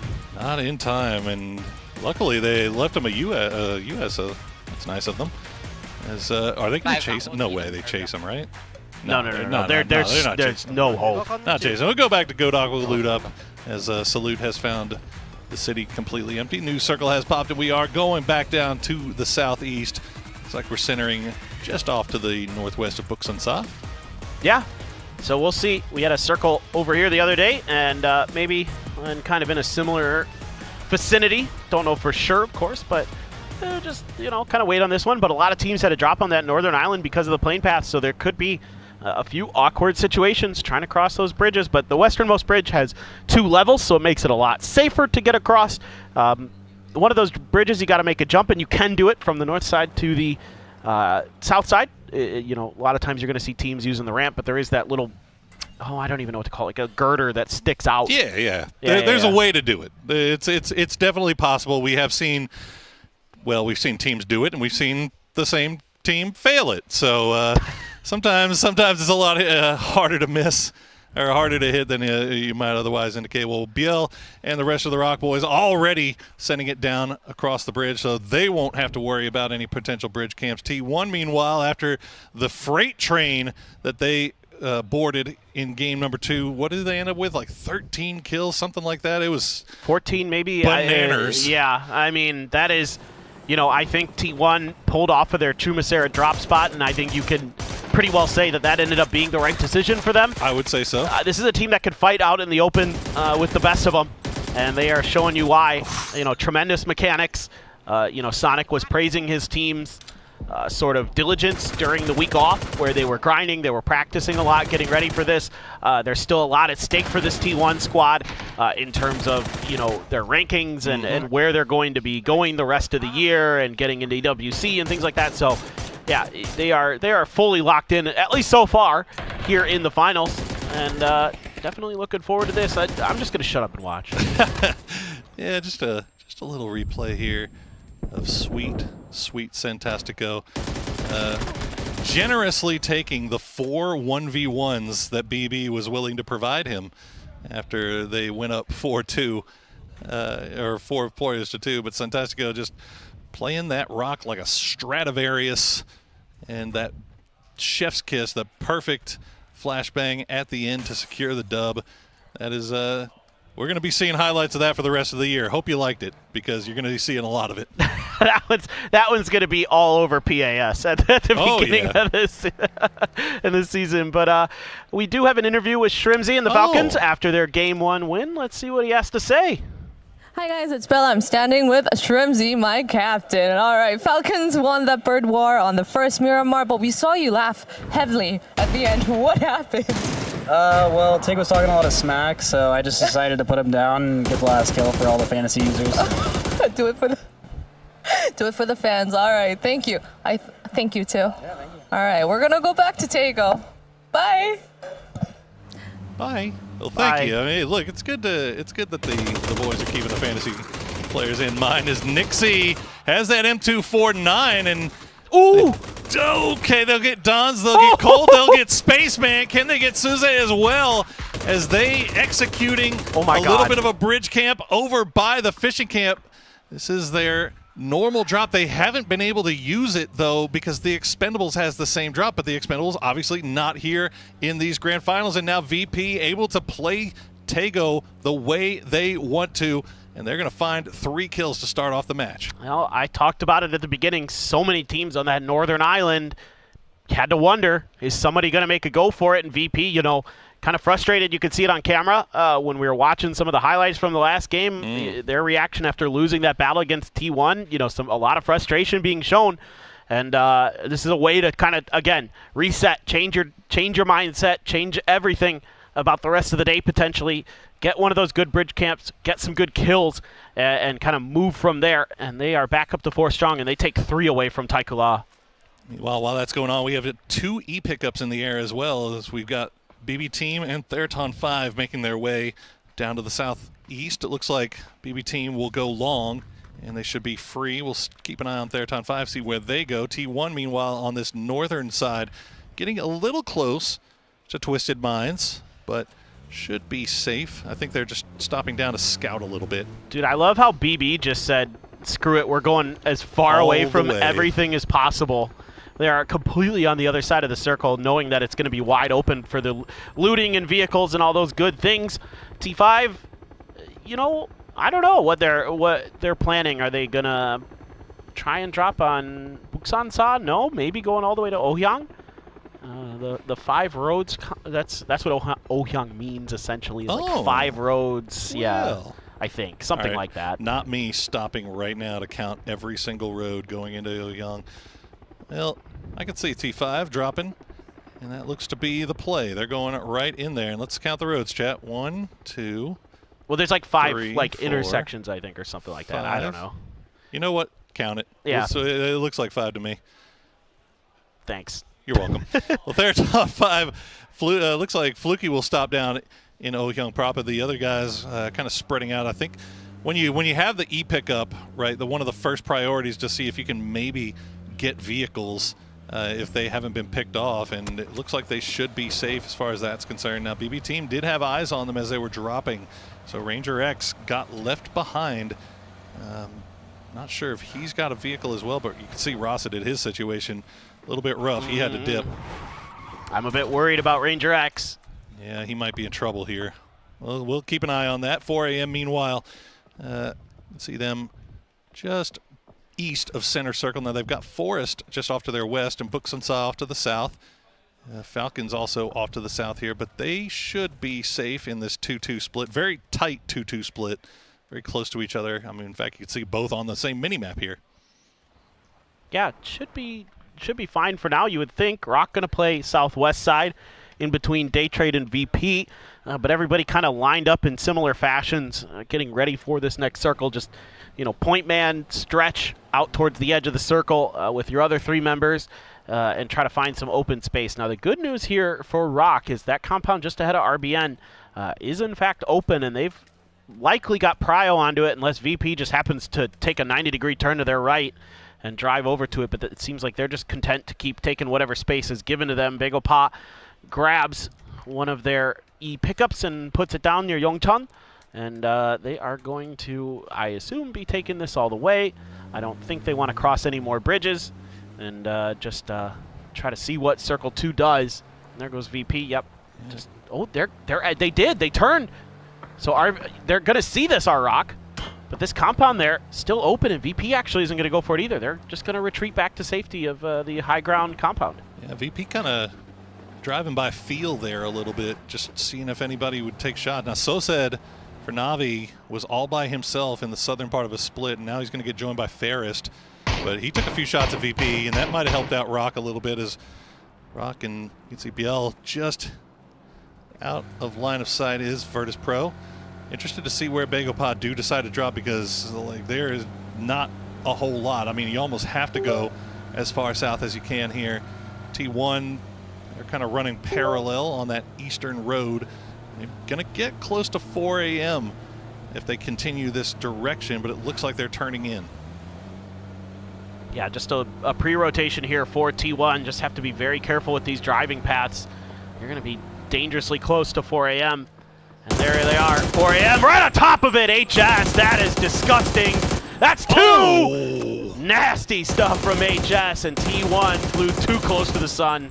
Beautiful from HS, as that is 2 points picked up by 4 a.m. T1 in tatters right now. Heather still off to the north, raining, just sending it into Buksan-Sa. But Buksan-Sa is already occupied as VP now pushing into the Na'Vi compound. They had a Na'Vi 2-2 split. They catch Fairest and Sosed. Remember, I said Fairest came and joined Sosed, but Fairest will get spotted on the roof. The rest of the boys have arrived, though, and this has now turned into a full 4v4. All right, let's see what they can do. Knocks to both teams. It's a fair fight around the edge. You gotta be so careful there, my guy.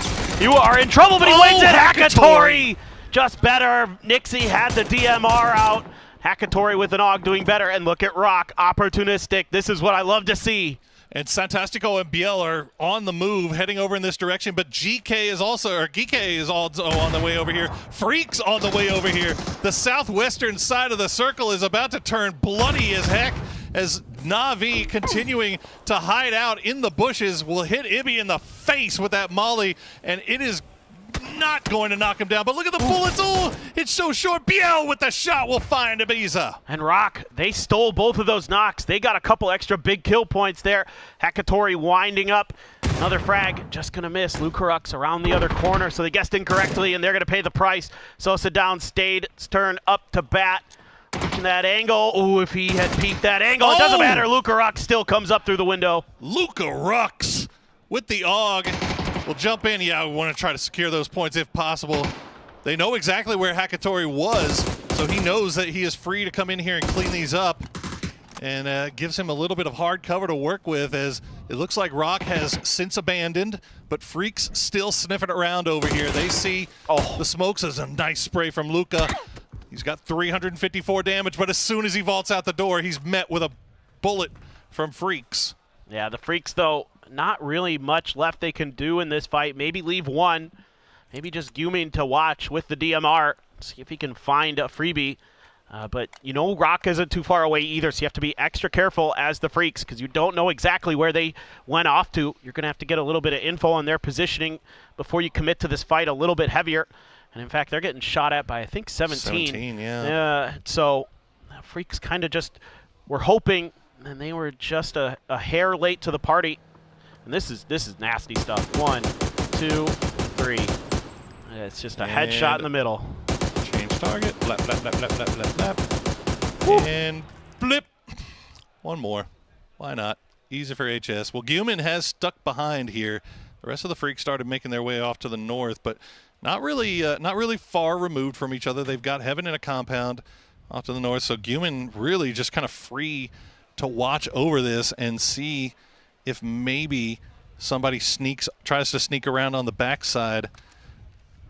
If you can pick them off, Luka Rux will swap over to that shotgun. We'll spot out Hakatori again, gets him down to half HP. He's got a blue zone. He thought about it for a second there. I think he might have a good opportunity now to throw a blue zone, clear out one side of the house, but he's got to worry about the peaks first. And then could go for the shotgun play, just kind of barrel on in there. Oh, no! Oh, no. Oh, the battle of Jiggle Peaks. And Hakatori wins it. That's 3 kills for Hakatori, but he is now the last player left alive for Na'Vi. And with that shift, he's going to have to leave the compound, and Freaks knows that Guman can just stick around here as long as he wants, and we'll most likely see Freaks play from the edge from this point out. Ooh. Rock, meanwhile, they still have their spot inside the middle, and I think they just picked up a crate as well, so they are living large as Geek.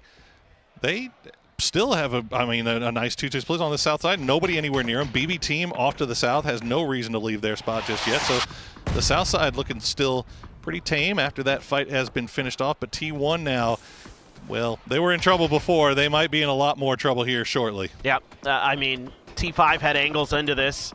They're just spraying into the smokes. I mean, you're going to need a lot. Oh, my goodness. Kickstart is going to steal it. And I'm out. Yeah, Raining. Nothing else he can do except try to salvage some points here. Xiaowu prone down behind the fence. You got Olympus above.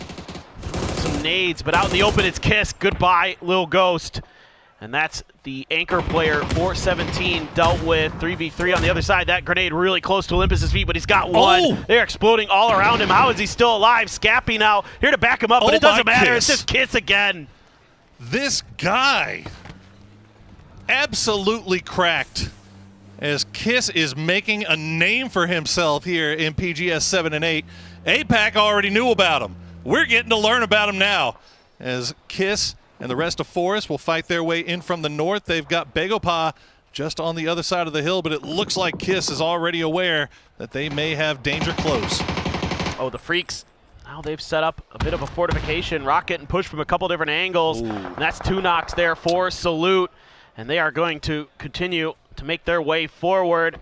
Just BL sitting inside of a little bit of a compound. Quizzy getting involved, though, making this a little bit more difficult. PWD stealing one of those knocks. The Freaks here not getting anything for all their hard work, and now they've got Forest lining up along their backside. I think this is the wise decision here from the Freaks. Turn around, because you didn't get what you wanted out of that fight with Rock.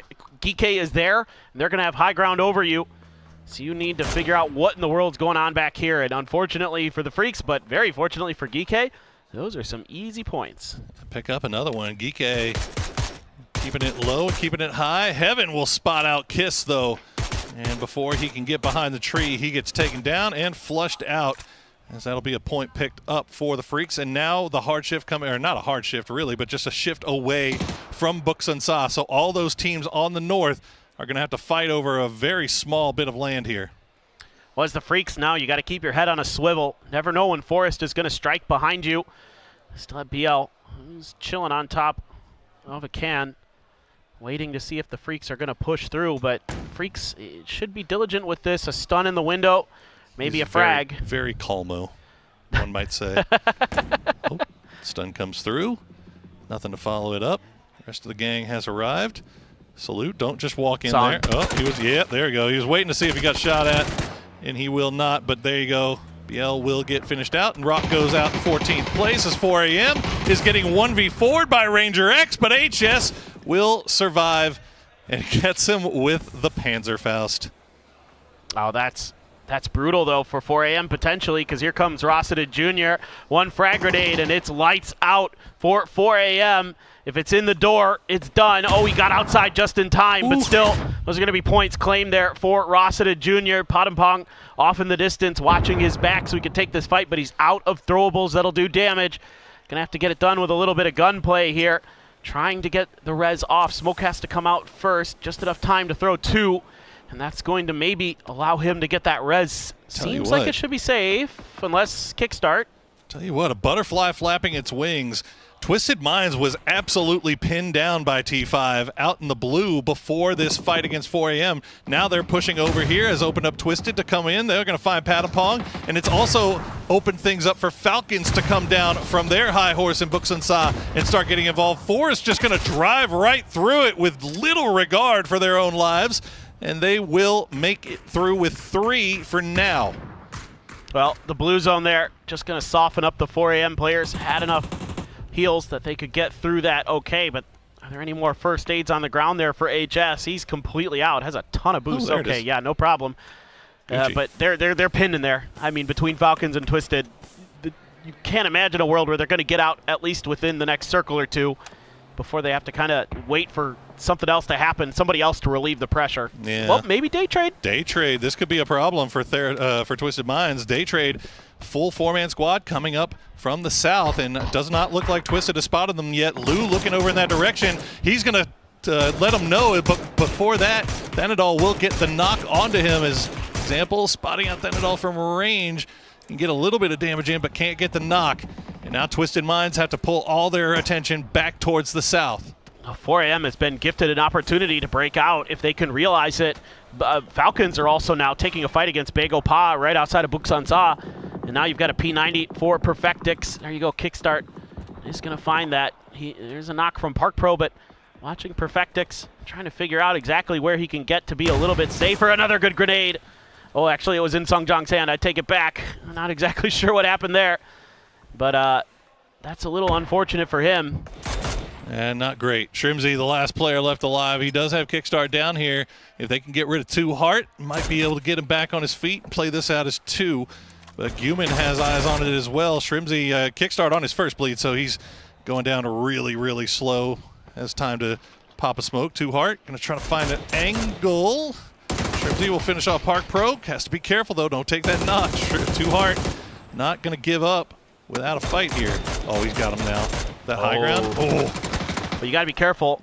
I think there's maybe another team thinking about getting involved in this potentially. I see Forest sort of off in the distance, but I mean, 2 Heart, absolutely nasty. Can't give him any opportunities. Okay, he doesn't. There it is. There it is. He pulled out the grenade too late, I think.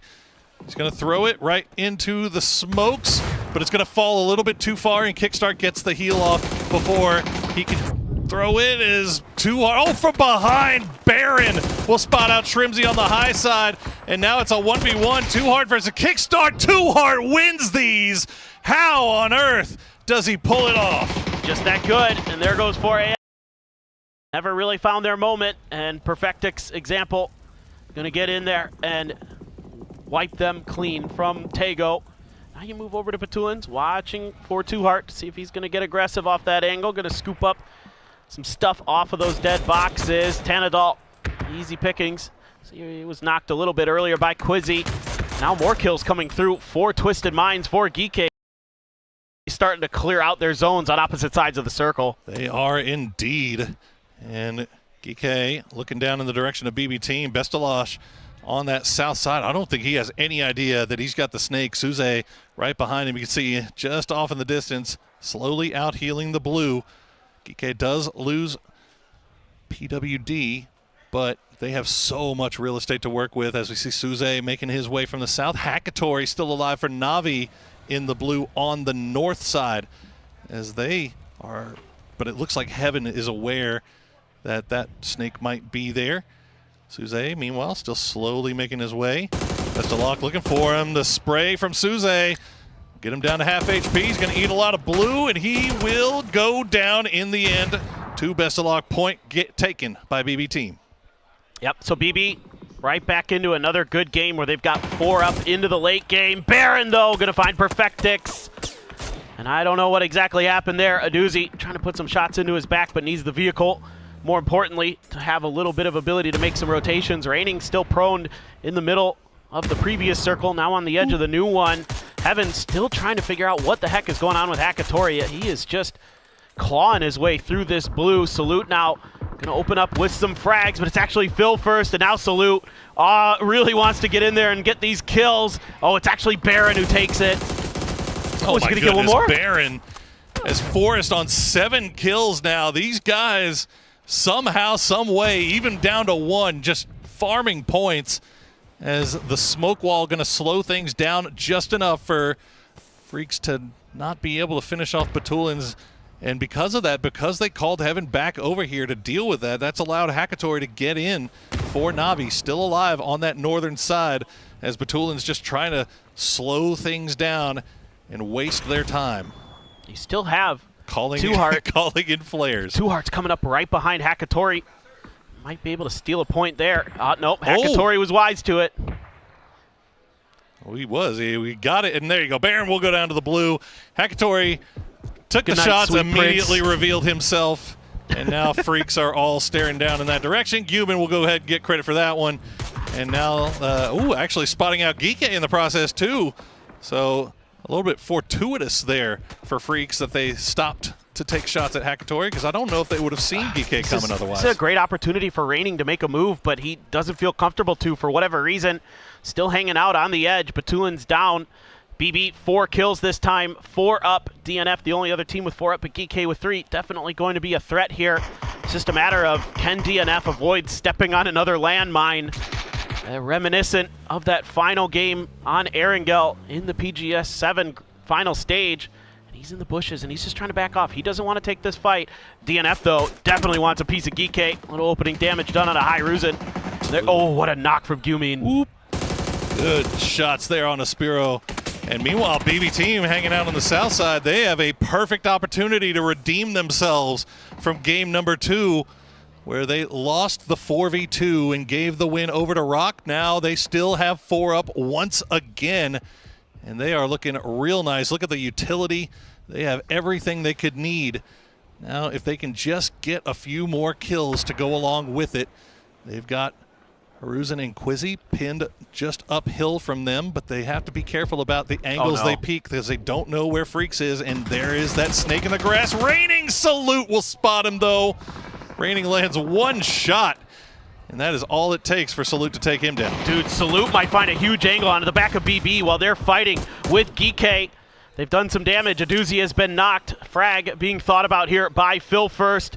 Up and over, along with, I think, a blue zone, but the frag is good enough. It bounces right on top of the rock. What a throw. Beautiful stuff from Phil first, but while that was happening, it's taken long enough that the new circle popped, and Freaks have used their vehicles to take over everything. They have all angles into this next zone, but BB should be able to get everybody back on their feet. They have vehicles of their own. How do they decide to play this, though? You could see nothing in the bag for Maladoct in terms of utility. They still have 7 grenades, but only 1 smoke. DL and Salute have to be very, very careful here, because it's hard to say exactly how much cover you're going to get from Gumin and Heaven behind you. So you don't want to overpeak. You don't want to lose for free, because if you go a little bit too far too soon, you could die, and there could, even if you get a knock, there could be the res that comes through for BB, and they're going to have a 4 versus 3. And certainly, you don't want to give them another opportunity at that, because they're definitely licking their chops to come back and get a big win.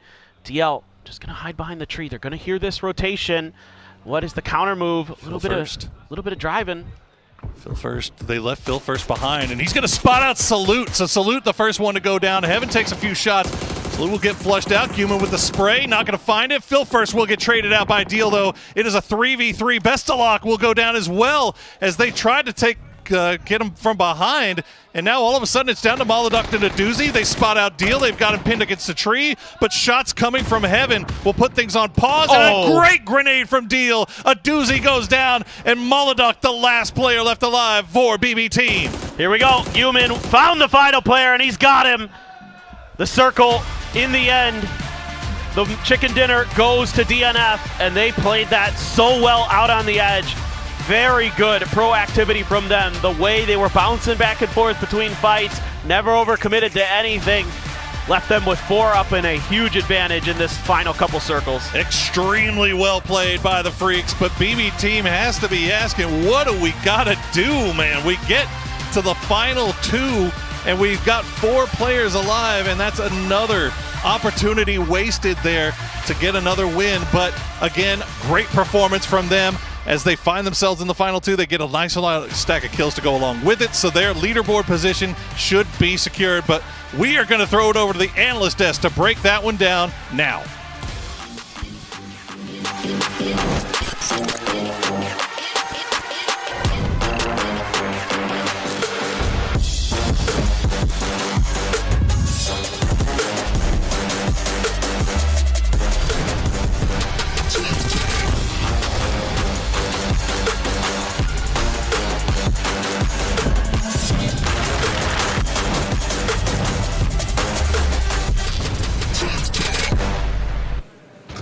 It was looking like a great circle for EMEA, but then the Bobsang Head boys come along and give them the Bobsang Head. That was DN Freaks all over towards the closing moments. Is it time for Salute to turn on, or does he let everyone else carry him along so far? Only one kill for him. That's quite surprising, but it's good to see because Guman felt like he was kind of holding them back a little bit. Of course, he's the IGL, but he was holding a little bit back in PGS7 in terms of contributing to kills and so far. But yeah, the big question is, does DL change his name back to Bobsang Head? Change it back! If we cheer on him enough. Where is he? I would love it to go back to Bobsang Head, but right now he is the real deal as he manages to pull that out. I love the end game here because Freaks took the fight to BB Team. I'm sad. What'd you I think? thought you were going to just go on saying BB Team's just not good enough to win games. I feel like I've been human too much of that lately. I was going to stick to the Stop actual. it! The actual. Stop letting him do this. Stop letting him get away with it. No, the end game was great. So BB Team gets a whole huge slew of drops. They're looting it. They're getting ready. And, Freak said, you know what? Why wait? They had Prio and they pushed, which BB Team did in the last game, and it didn't work out so good for them. So this time, I like that they were proactive. Yeah, I like that too. Especially when you have that knock and you know, okay, this is our time. There's going to be 2 players potentially left out of battle for like 15 seconds. The other guys are not going to be too aggressive. Yeah. That's when you take the time to kind of shut it out, take those different angles, and that's how you win late game. Going back to much of this game was a little bit tricky. We saw a lot of holdout survivors, right? We saw Navi, T1, Forest Natural, all depending on one person salvaging points. We also saw 4AM spend almost the entire game inside of a shed, and if there wasn't a better metaphor for their PGS experience so far, I'm not sure what it is, because they sat there, they survived one person's onslaught, and then came out and got sacrificed. So they do get a couple of points, but it's not going to be enough to really make them competitive, and then we go to the final. And again, BB's they've got to be getting frustrated already. Like, this is the 3rd game in a row where they've got really rough ends. I mean, if you keep getting second places, you're going to win the turn. Yeah, but M19 2018 did it. They won a whole tournament without winning a single game. Yes. Betulins, yeah, that's 7 years ago. Betulins did it. He pioneered the second place meta. The second place meta. Maybe we can do it again. So far, I mean, it's gaining them a lot of points. They're just not being able to round things out. I guess it's only a matter of time before you round things out if you're constantly getting second places. Sorry, I was a little bit distracted. I kept looking around to see if I could find Deal so I could just sing the Bobsang Head song to him because he has to change his name back, but he's not going to. 10 kills go their way as well as 1,700 damage, the high ground position. And as you guys were mentioning, the third-party timing from them to try and deal with everything that was going on down towards the bottom. It was perfect. Great timing. And 21 grenade versus 2 grenades on GK, right? That's where you see the damage difference come in. 19 more grenades, a few more shots taken as well. And I will say this too, you have to remember, GK, they had the western side there. They had a decent amount of control, but there are so many teams coming in from the north. Freaks, they managed to stay strong 4 guys through that. And that's also why we see this popping off. Like, it's rare we see Salute with the least amount of kills on this team. It's actually shocking. A lot of damage done, but yes, it will not be him taking man of the match. It will be Fun Size Salute. He's not Budget Salute anymore. I'll tell you that, right? No, he's just a little short, so he's Fun Size Salute. Is those like little Milky Way bars that you get in there? You can. Human is the GOAT. I love Human. He's good. And to be such a young guy, to be having the reins and an IGL role of this, the trust from these guys coming in, especially from really experienced players, obviously also Salute, it's huge. And of course, last PGS, he must have been like, guys, I let you down. We could have been a 4 guys versus 17. We could have been in such a strong position. He must have had the pressure. Now stepping up and also to get the man of match for this one is massive. I will say, the irony is not lost on me that I'm calling someone short. I'll just leave it at that. But it's fine. It's fine. 20 points go the way here of DN Freaks. We got 13 points for a BB team yet again. And GK, with Bears repeating, not their normal roster. 10 points here. Right. Okay, so Geek, not the normal roster. Essentially, they're in a salvage event to a certain extent, which I'll And they're salvaging. Whoa. Then you got Forest Natural Gaming and Na'Vi in 5 and 6, both teams that went down and had to play salvage games, right? With I think it was Baron and Hakatori at the end trying to find points for themselves. What do you think about Kiss Gaming? Sorry, Forest Natural Gaming. Forest Natural Kiss Gaming. Kiss has been such a standout player. He's lovely. He's been really standout here for them. It's obviously them also one of the reasons why they're able to come up here. I think he had a 4 or 5 kill game on one of the Miramars and now a 3 or something like that. So almost half of the points from Kiss in this one here. I gotta say though now with these two BB situations, right, them being second. Yes. This game there was 3 freaks left alive and a second place. That's 7 points missed out on. The previous one it was 2 rock players and a second place. That's 6. So so far 13 more points could have gone the way of BB team. That would have been 39. That would have meant that they would have been in number 1 if that would have happened. Yeah, I'm glad you're taking stock of the potential butterfly effect that comes into these kinds of plays because, yeah, you're right. It could have been a whole lot more. It's still good. It's still good and it's still early days, but you could be number 1. But it's that congested, and if you go back to PGS 7 on the final day, your top 3 teams went to war, and the differential was a couple of points. 1 placement point in context of 2 and 3rd, $20,000. So yes, we go, well, they got second again, but they're going to get it eventually. But you're right. The mental anguish of having lost it twice in a row to fights that maybe they think, I could have done that a little differently, is going to start to sit on them. They got 125 points in PGS 7. If they had gotten 13 more points than that, they would have gotten second place just behind 17 Gaming, ahead of Freaks. So those 13 points matters a whole bunch, right? If you're 4th up to 2nd, huge difference in PGS point and prize pool as well. Does make me think these many weeks in now, where's that home term advantage? Because China's not having an easy start here for our grand finals. It's all Americas, it's all Koreas, it's all EMEAs up there here. China needs to get the ball rolling soon as we go into our next game on Rondo. 17 feels cooked right now. 6, 13, 15, they need to make a move. They need to move. This is defending PGS 7 champion. 17, now's the time. Make a move. Yeah, definitely. All right, well, defending this stage and defending their home turf on Rondo. Let's get to it as we have game number 4 of the day. Welcome back, everybody. We have half the games in the books, half more still to play, and we are heading over to Rondo, where we get greeted with a double plane. I am Porosaurus. Joining me once again is Paper Thin, and Paper, right off the bat, double plane's just the worst. No, it is, and they're crossing right by each other on the southern part of the map. This is madness. I mean, there could be some real wild stuff that happens at the beginning of this game that nobody really anticipates. Already T1 Bagel Pa out very early north of Jadena City. That might result in some kind of weirdness, although it looks like T1's just going to pull into Jadena City proper and not really try to go any further. So they're going to play it safe there.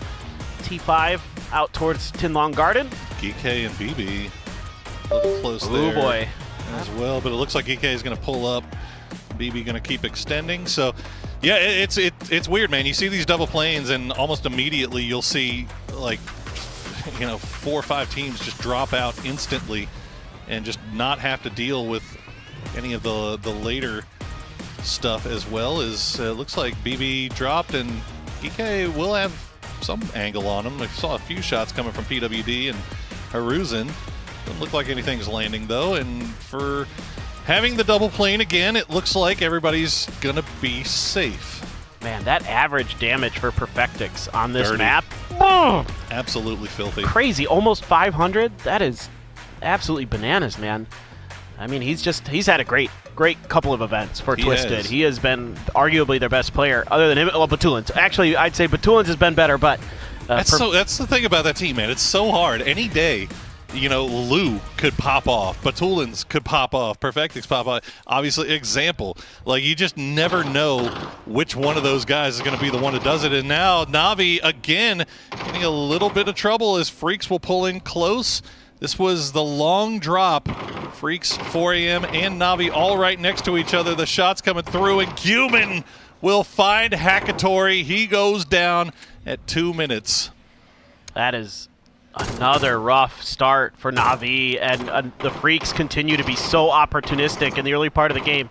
I know it's Iron Sights, but come on. Come on. Just run him over, man. What are you doing? There you go, There we Gumin. go. There you go. Let's smile on his face, but 3 rounds left. It's fine. yeah, you know yeah, just get rid of it. Yeah, just I don't want this gun anyway. Like I'm just throwing this thing out of the door right now. I hate this thing. Well, that's another game though that Navi has now lost a player early, and they've had to play with 3. So, not a great way to start things off for a team that had very high expectations placed upon their shoulders. But plenty of time to bring it back. For sure. I mean, you're allowed like one kind of subpar day when it comes to these kind of events. But we are going to hear from Lou from Twisted Minds. Я чувствовал радость и наслаждение за Батулина, что он наконец-таки сделал свой клатч. И, в принципе, это была заслуженная победа. Прийти на парашюте, сыграли с краю этой зоны. Нам было непросто, особенно после горы, но мы сделали это, потому что мы сильная команда. Но я считаю, что индивидуально мы уже подошли к своему пику. Мы можем побеждать финалы и файтить с любой командой. I mean, interesting thing that he thinks, maybe a translation thing, but I think what he means to say when he says we reached our peak is that we've reached like our playing form. Like this is where we like to be. No rust, no anything. Like we're playing like we did last year when we ran 3 in a row. So that's terrifying. That's scary for a lot of these teams. Yes, exactly. I mean, in third place right now, and you know that they're going to be right there the rest of the way, no matter what it feels like. So that's not something anybody else in this lobby wants to see, is a full-powered Twisted Minds. He's got the gas can. I'm just filling it up for you, bro. He said, I'm going to shoot that gas can. You give it to me. Give it to me. I'll shoot it. Come on. Get the tires on. Are they going to date? Are they going to go they're together? going to go on a double date. Oh. Love that. That's cute. Well, you can't seat swap to heal. That's the only bad part about this. But you know what? If they want to go halvesies on gas for the glider, by all means, BB team, you do that. You've gotten second place 2 times in a row. We'll see if they can bring home a win here today, as they are currently, second place 2 times in a row, and they're still only in 6th place, man. It is crazy. The kill numbers just haven't been there to back it up. The end games, they haven't been quite able to close out in a way that they would like, I'm sure, as the Freaks are just going to kind of try to figure out where to go south of the Jiaotin Mountain and just try to get as deep as comfortable as they can.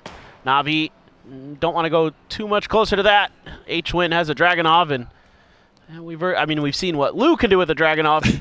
Maybe H-Win's got something in store. There's a bolt up on the mountain. Okay, switch over to an SLR for an Navi player, but they're just being cautious. Wanted to see how center they could get, but the Falcons have great prio here in Phase 1, and are going to set up with that 2-2 split, lock that down.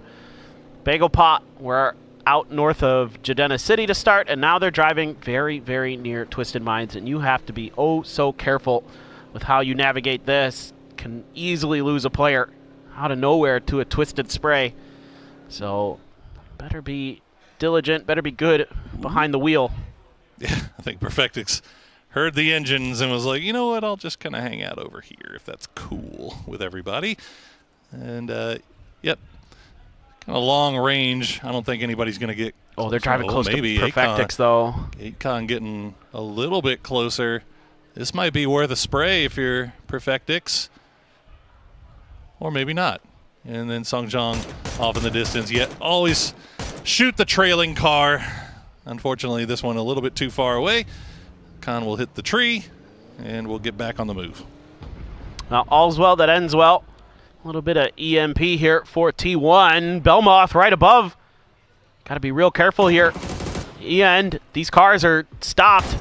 Belmoth trying to get out of here without much engine power. Looks like he might be able to. He turned that thing on a dime too, didn't he? The first shot hit, he immediately turned that thing around. Unfortunately, didn't hit the tree, but he just did a little ring around the rosy and got on out of there. So well played there from Belmoth. The rest of the team still off to the south. So we'll see if they're able to rejoin each other or if they'll do a little bit of a splitsy action. Yep, here they are. There they go.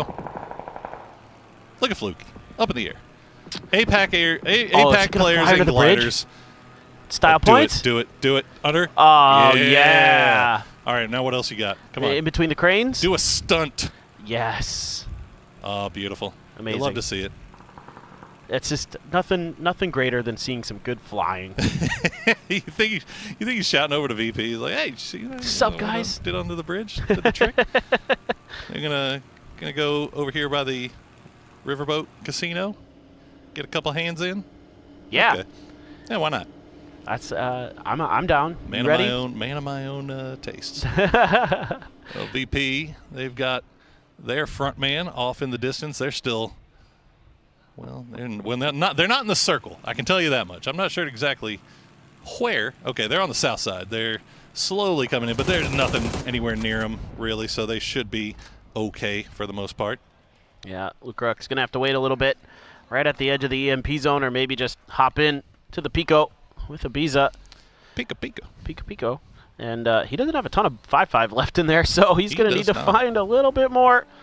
But there's a lot of open compounds in front of them, so probably can slurp up a little bit more ammo. T1 now out of the EMP themselves. That did kind of allow Daytrade to get past them, so they're going to have to play a little bit more cautious there. Some shots going to ring out from Tigger and just let them know, hey, we're already here. You're not allowed. And T1's like, yeah, we get it. Twisted Minds above T1 there. As Bagel Pa, where in the world did Bagel Pa end up? They are all the way off to the north. I see them now. Yeah, just west of 4 a.m. Now, interesting to note that nobody really centering up, despite the fact that this map is, almost 100% playable with small nooks and crannies here and there, and the river in between, but a lot of area to play, and nobody really centering up. Everybody's very, very spread out, in big wide splits, in around the edges, even towards the center. So it's not like everybody's kind of playing towards the middle on this one. This circle kind of allowing these teams to kind of flex their wings a little bit and get a little bit more information about what is around them here as we check on Taikule. They're about as close to center as you can get other than the Falcons. They've got a 2-2 split, and Daytrade just off to the east and Rock just off to the south. Yeah, this is going to be really curious to see how Phase 2 ends up. Tight. Blue behind the Rock. Wasn't quite ready for the T1 players to have fanned out as wide as they did from that compound. They kept taking space as they were afforded some in front of them. And at 4 a.m., a little bit of hard shift. Wow, northwest. All the way up to the northwest, and this is the benefits and the pros and the cons of doing those wide splits, kind of shown in that one interaction. Ian able to pick off Lou when he wasn't looking, but Lou going down without any hope of being revived. Do it. All in the same motion as we see. This is fun to watch here. It's on Moo leaning out, had the spray onto 2 Heart. There's bullets just not going where they needed to. And 4 a.m. still kind of our northernmost team here. They're going to play that mountain just to the south of Jiaotin. I have no idea where Bagel Pa is going to end up, though. There's a lot of teams. Yeah, there's a lot of teams down there as well. The Freaks trying to figure out what's going on, seeing if they can make a move, but they're being thwarted pretty early. Heaven trying to wrap north, and it's going to be stopped by the 4 Angry Men. Bagel Pa driving out in the open. There's a ton of teams out here. Nervous about this Kike split. They've got a 2-1-1. Spiro and Haruzen, and Bagel Pa heading right towards the compound where Spiro is. And he's got to be all by himself. You see Haruzen off in the distance there. The grenade going to go a little bit too far. Spiro has that wall to work around, but does he have an escape plan? As Haruzen will try to give him some support. And you see on the minimap, Quizzy and PWD starting to make their way down here. Spiro, all he's got to do is stay alive long enough for the rest of the boys to arrive. Well, Bagel Pa felt like there might only be one in this compound, and they were right, and they're trying to push their advantage. Stuns are out now. Spiro on the ground. Grenade going to roll by him. Does about half damage. Hasn't found the knock just yet. Oh, my goodness. Park Pro just got a sense of him in time. And now Quizzy close, but not much he can do. So many smokes. Can't really quite find the angle. Is going to be able to punish the cars of Bagel Pa for this. But beyond that, I'm not sure. But there's too much more damage that Geekay can really find. Of course it's Forest. Of course it's Forest. Like, if there's a team that's third partying you or fourth partying you, it feels like the likelihood of it being Forest is obscenely high. Well, Theraton 5 starting to make their way into that Begopa area as well. They come in from the west. Gike, they managed to get everybody back together and get towards the center, but they will take a knock in the process. See if they can get him back on his feet. Rock T5? On the very, very southern side here. Yep, Theraton 5 actually pushing into the Begopa compound, and Patapon will spot out Akon. That'll be him down. Songjang all by himself as Park Pro is going for a res on a 2-heart right now on the other side. Patapon looks the wrong way. It's Songjang playing the stairs. He gets 2 before Ranger X trades him back. And there's nothing they can do about it. And Forest knows that Begopa is weak, and they might be able to claim this real estate for themselves. Baron has to go for a heal first, though. Took some damage on the way in, but maybe they feel like the opportunity has been missed. They couldn't get that beachhead. Maybe a little worried about somebody else finding an angle. They aren't going to aggress forward. I thought maybe Forest was going to commit, and that was going to be very scary for Begopa, and they tried to go for that 2-2 split, and Theraton 5 capitalizes. That was so well timed by them. Extremely opportunistic is that Forest team, but also smart enough to know when that stopwatch stops ticking, we got to go. And the window of opportunity has closed. Meanwhile, we got an E pickup popped in the air from T1 right now. They're on the very far eastern side. We'll see if they decide to take this, and if they do, where will they go? You've got the new circle, the lake right in the middle. You saw what Gike was playing around, and 4AM has that high ground still. Twisted Minds, though, coming out of Jiaotin. They may run into the 4AM boys here very shortly. High ground on the west for T1, potentially, but yeah, here goes Twisted. Perfectix, that's not going to be any real hidden movement that they're doing. You see T1's parachutes off in the distance there. Yeah, and they're trying to drop into these trees, and they're getting lit up. Freak's getting involved, probably others as well. I think EK might have gotten a little bit of damage in there. Yep, 4AM, and now Twisted Minds trying to take advantage of this opportunity, but HS just right around this corner. Perfectix, are you ready? No, HS traded immediately, though, by example, and no one's there to help HS. The split here from 4AM, not good enough, but the grenade from Godvi, if it is on point, could find the knock. No, it just came up a bit short, overcooked it, just a hair. It wasn't too bad, but good on example for putting Perfectix on his back, literally. As Godvi only had the 1 frag grenade. He's going to continue to send it. He's got support now from Longs and Etong Mu. They are on the low side, so Godvi trying to come across, see if he can maybe pick off utility. He's going to find another grenade in the box. Send it just on the other side of the rock. We'll flush out Perfectix, but he's going to get spotted by example. Well, how can anyone stop this? And Longs. Oh, my goodness. No, Longs down. Etong Mu. Throw it. Do it. Do it. Do it. Example. I beg you. And if he hit that, that would be just... They want some scrambled eggs, man. Throw it on over. Oh, look at Batulins. Yeah, he's going for the low side. Example's got the high side. This is 4AM. Should be done and dusted, you would think here. Sure, you get the res off, but Example got the spot. Going to go for the underhand grenade there. Batulins got the knock on the Longs. Goes for the points in the bag. And Etong Mu just can't decide which way to turn his attention. Another decent grenade has him down to low health. An Example just takes him out. Ooh. Oops. Hello, Batulins. It's okay. I know Batu is like, oh, hold on, I've got him. He's got a grenade. This is the easiest grenade of my life. And Example's like, I think the heck not. I am pushing this until I get that point secured. Oh, my God. And now T1, oh, they tried to run through the forest, but look at this. From long range, the Freaks, they might be able to get Type back on his feet if that smoke blooms in time. But now Raining is going to go down to Lil Ghost, and T1 in a shambles on that hillside. There's just too many teams that have angles into that. There isn't a real density of foliage in that forest for them to work with. So yeah, not enough. Yeah, now OVP does some damage to Rock. Top team in the lobby, down to just 1 player. And Rock... It's been such a good day so far, but VP wants to get theirs going. Grenades now starting to rain in, starting to clean up the kills, and that is going to be Rock going down. They had a good idea, man. You could see they pulled up. They caught VP all on top of each other, and they pulled up. You saw them when they were knocked. They both had grenades in hand. They thought they were going to be able to get into a spot to just grenade them, but VP being more aggressive, not letting them get that close. As we see 7700 will get the flush onto Belmoth. Tigger now, the last, well, He's still got teammates. There's 3 up. They're just not here. Yeah, Falcons, Kickstart and Trimsy just annihilated Taikula on the southern side. They just set up a trap on the road.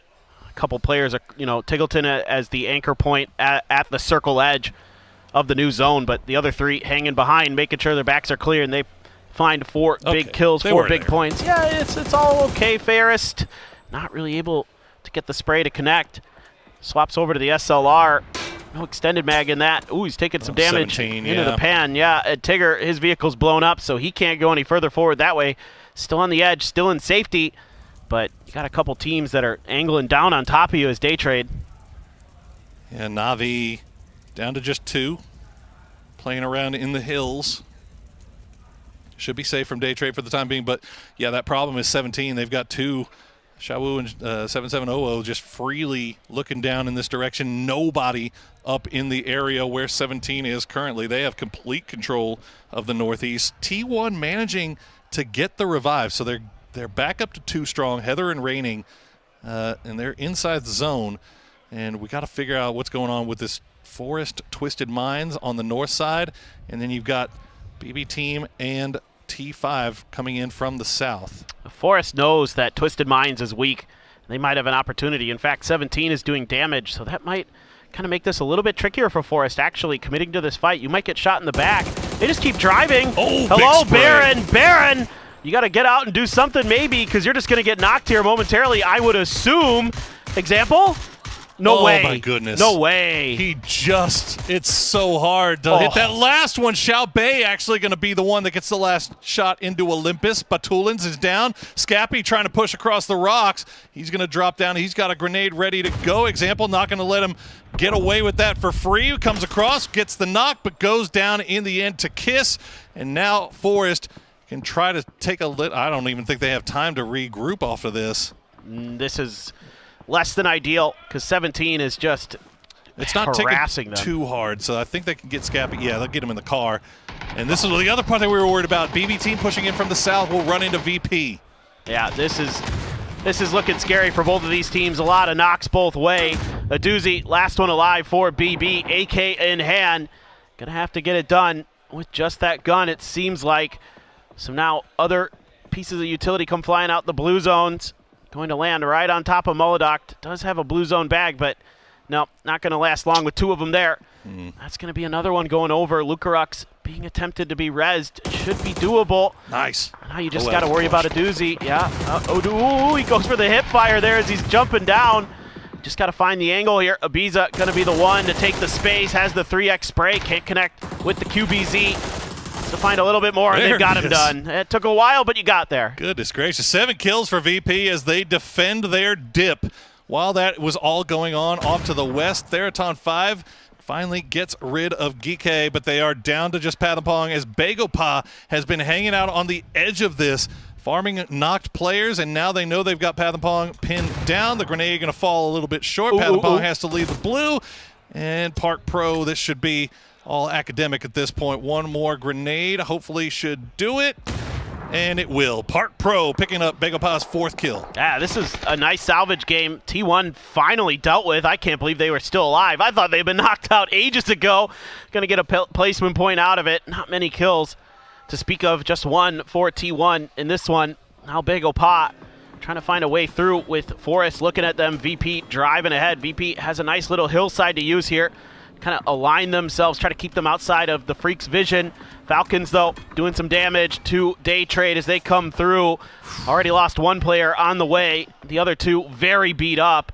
The Falcons have full control over the southeast side of the circle. A hill to play with as well that Shrimsy has found. And they're going to be driving through there. Xiao Wu, all of his attention towards those players out in the open, but can't find the shots. Out of the frying pan into the fire is 17 going to be looking down at him, and now Shawu turns its attention over towards the Falcons. The shots, as you said, not landing those. Begopa will pull up onto VP. Park Pro's Molotov will take down Lucarux, but Beamy will take down Park Pro. Now Too Hard has the tree. The grenade going to bounce off his feetsies, and now he's looking, but he's going to go down to Scappy.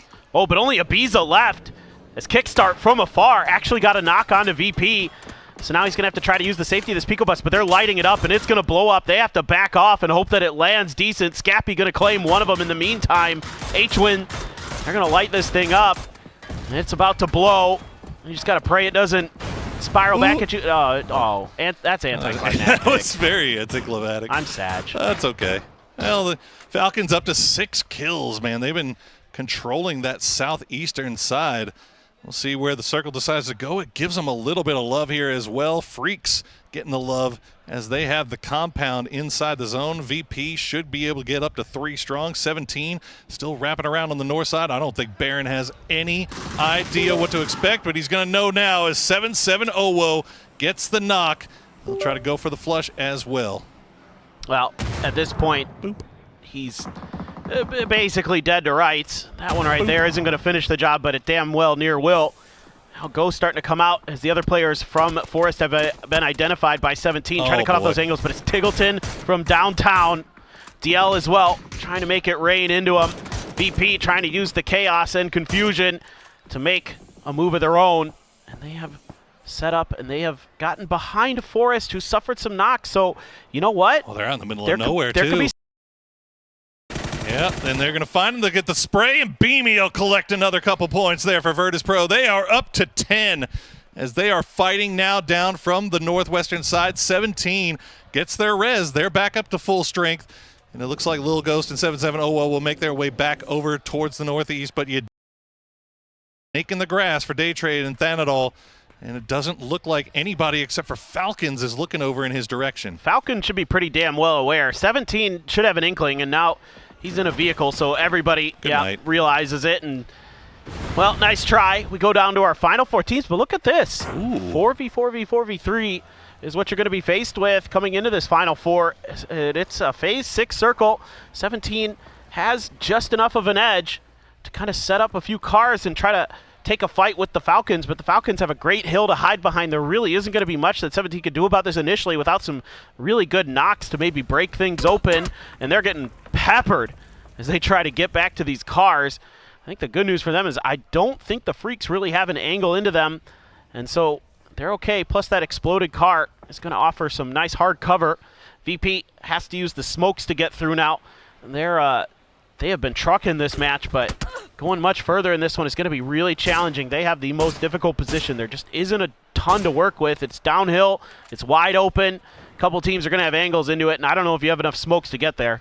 Yeah, this is really tough. Nixie just trying to get to the shack, and the shack is right on the edge of the zone. Meanwhile, Beamy in his natural habitat, eating blue zone. He's got 9 first aids, but he's going to run back in. Fortunately, he's got that little bit of a bowl working to his favor. And so, but unfortunately, I don't think that bowl is entirely inside the zone. So Salute will spot or flush out Nixie. Beamy now the last player left alive for Virtus Pro. As, well, Freaks, you got to imagine, man, they have the compound. They've got 4 alive. Are they set up for another win here? Can they go back-to-back in the wild card maps as the circle once again favoring them? They have that western side, but I think they realize that it's going to leave here eventually, right? We have to start claiming a little bit more than just this compound. But is it too early? Should we wait a little bit longer? You can wait for the Falcons in 17 because they have to kind of figure this out, what's going on over there, at least for 17. Some of those rocks look good, though. That's what I was just about to say, is that there's rocks in the center that the Freaks could potentially take here if they have some safe vehicles. Same thing as for 17, actually. They could try to claim some of those rocks in the middle, but with the angle that the Falcons have, that's way more difficult for them because they're going to get crossfired upon. So it's kind of a stalemate right now. It's like who's going to make that first move, which one of these teams is going to collapse, and then one of the others can make their move ahead of that. Going to try for the emergency cover flare. I suspect, indeed, that is okay-ish, but it's something. It's something. Yeah, I mean, in a world where there's not much of anything, and look at that, Shrimsy, just the second they crest that hill, Shrimsy just lighting them up. So you can see the situation that 17 is in right now, and you wonder what their utility is looking like. As Xiao Wu will try to make the move. Xiao Bei already going to do it on foot. 7-7-0 back on his feet once again as the smoke wall is laid down. but they are still not fully in. Yeah, I mean, it's one step forward, but you still need to take another giant leap to get in. And Xiaowu taking a little bit of damage, trying to hug the edge of that car. Beamy, I suspect that's where he's going to end this game, is right around this spot. I mean, maybe he gets up and makes a move, but he's just yeeting a frag and just knows it's done. But still, 4th place, a great amount of kills there for really VP. Good game for them. Got to be happy with that if you're VP. Absolutely. And while all this is going on, Salute did leave the compound and took a spot at one of those rocks. I'm not sure. Somebody might have spotted him out. You can see he was a little bit low. I'm not sure it must have been Falcons. And Kickstart still kind of playing around that ridge line. The rest of the gang a little bit closer towards the edge. But look at the fortress Freaks has set up for themselves with those deployable shields, just waiting to see where the next zone goes. Centers up, so we now know where the final dot will be, and it is going to be in the wide open field. Yeah, and already Salute claiming that rock. That's why they need those players on top of the roof to make sure Falcons can't get a crossfire angle onto him. Heaven now just holding the line against 17. By the way, the Freaks are sitting on 14 frag grenades, so when it comes to the end of this, they are going to have a huge advantage in that department. 17 with 9 of their own, but are they going to even be able to get into a position to use them? I mean, getting into a car is just going to get you lit up here by the Freaks. Trying to push forward, going to get you lit up by the Freaks and the Falcons. There's one smoke left for you to speak of. Very easily in grenade range of Falcons right now. That rock that Salute is hanging out at. And I think Falcons knows that, and I think that's why they haven't sent it just yet. I think they...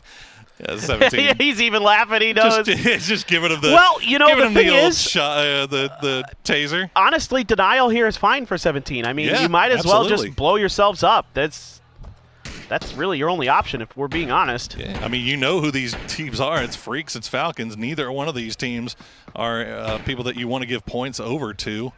So 17, I think, just realizing the situation they're in, and there they go. Over to the Blue Zone, who is yet still undefeated in PGS 8. And now Falcons just waiting for the Freaks to make their way to that rock. I'm telling you, that rock is about to get absolutely lit up with grenades. Should be.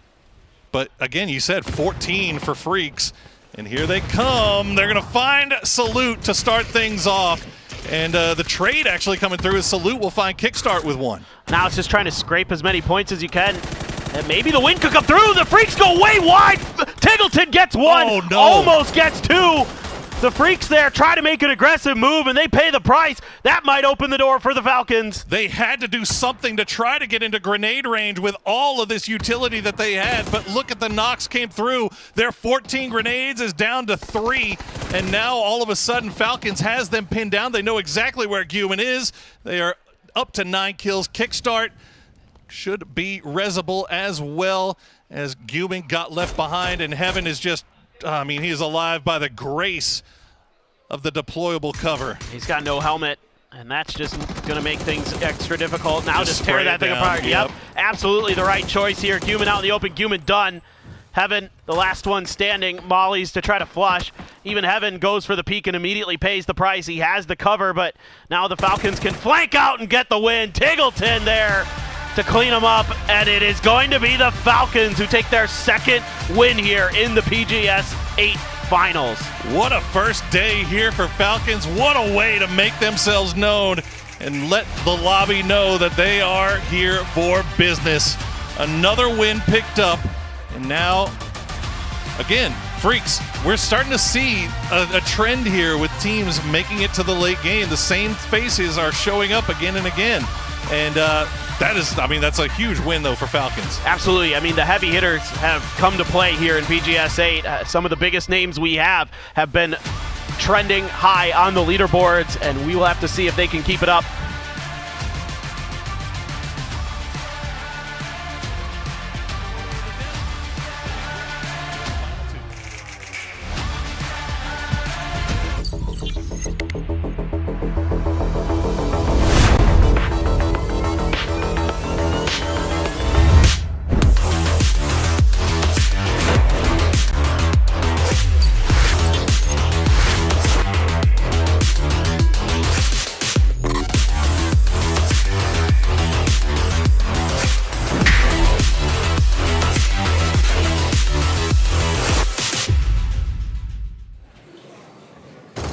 Is it happening? The Falcons just winning this tournament? That is a blinder of a game once again coming out from the Falcons, new jerseys and all. I'm going to say it every time they win for the rest of the day. Hey, if they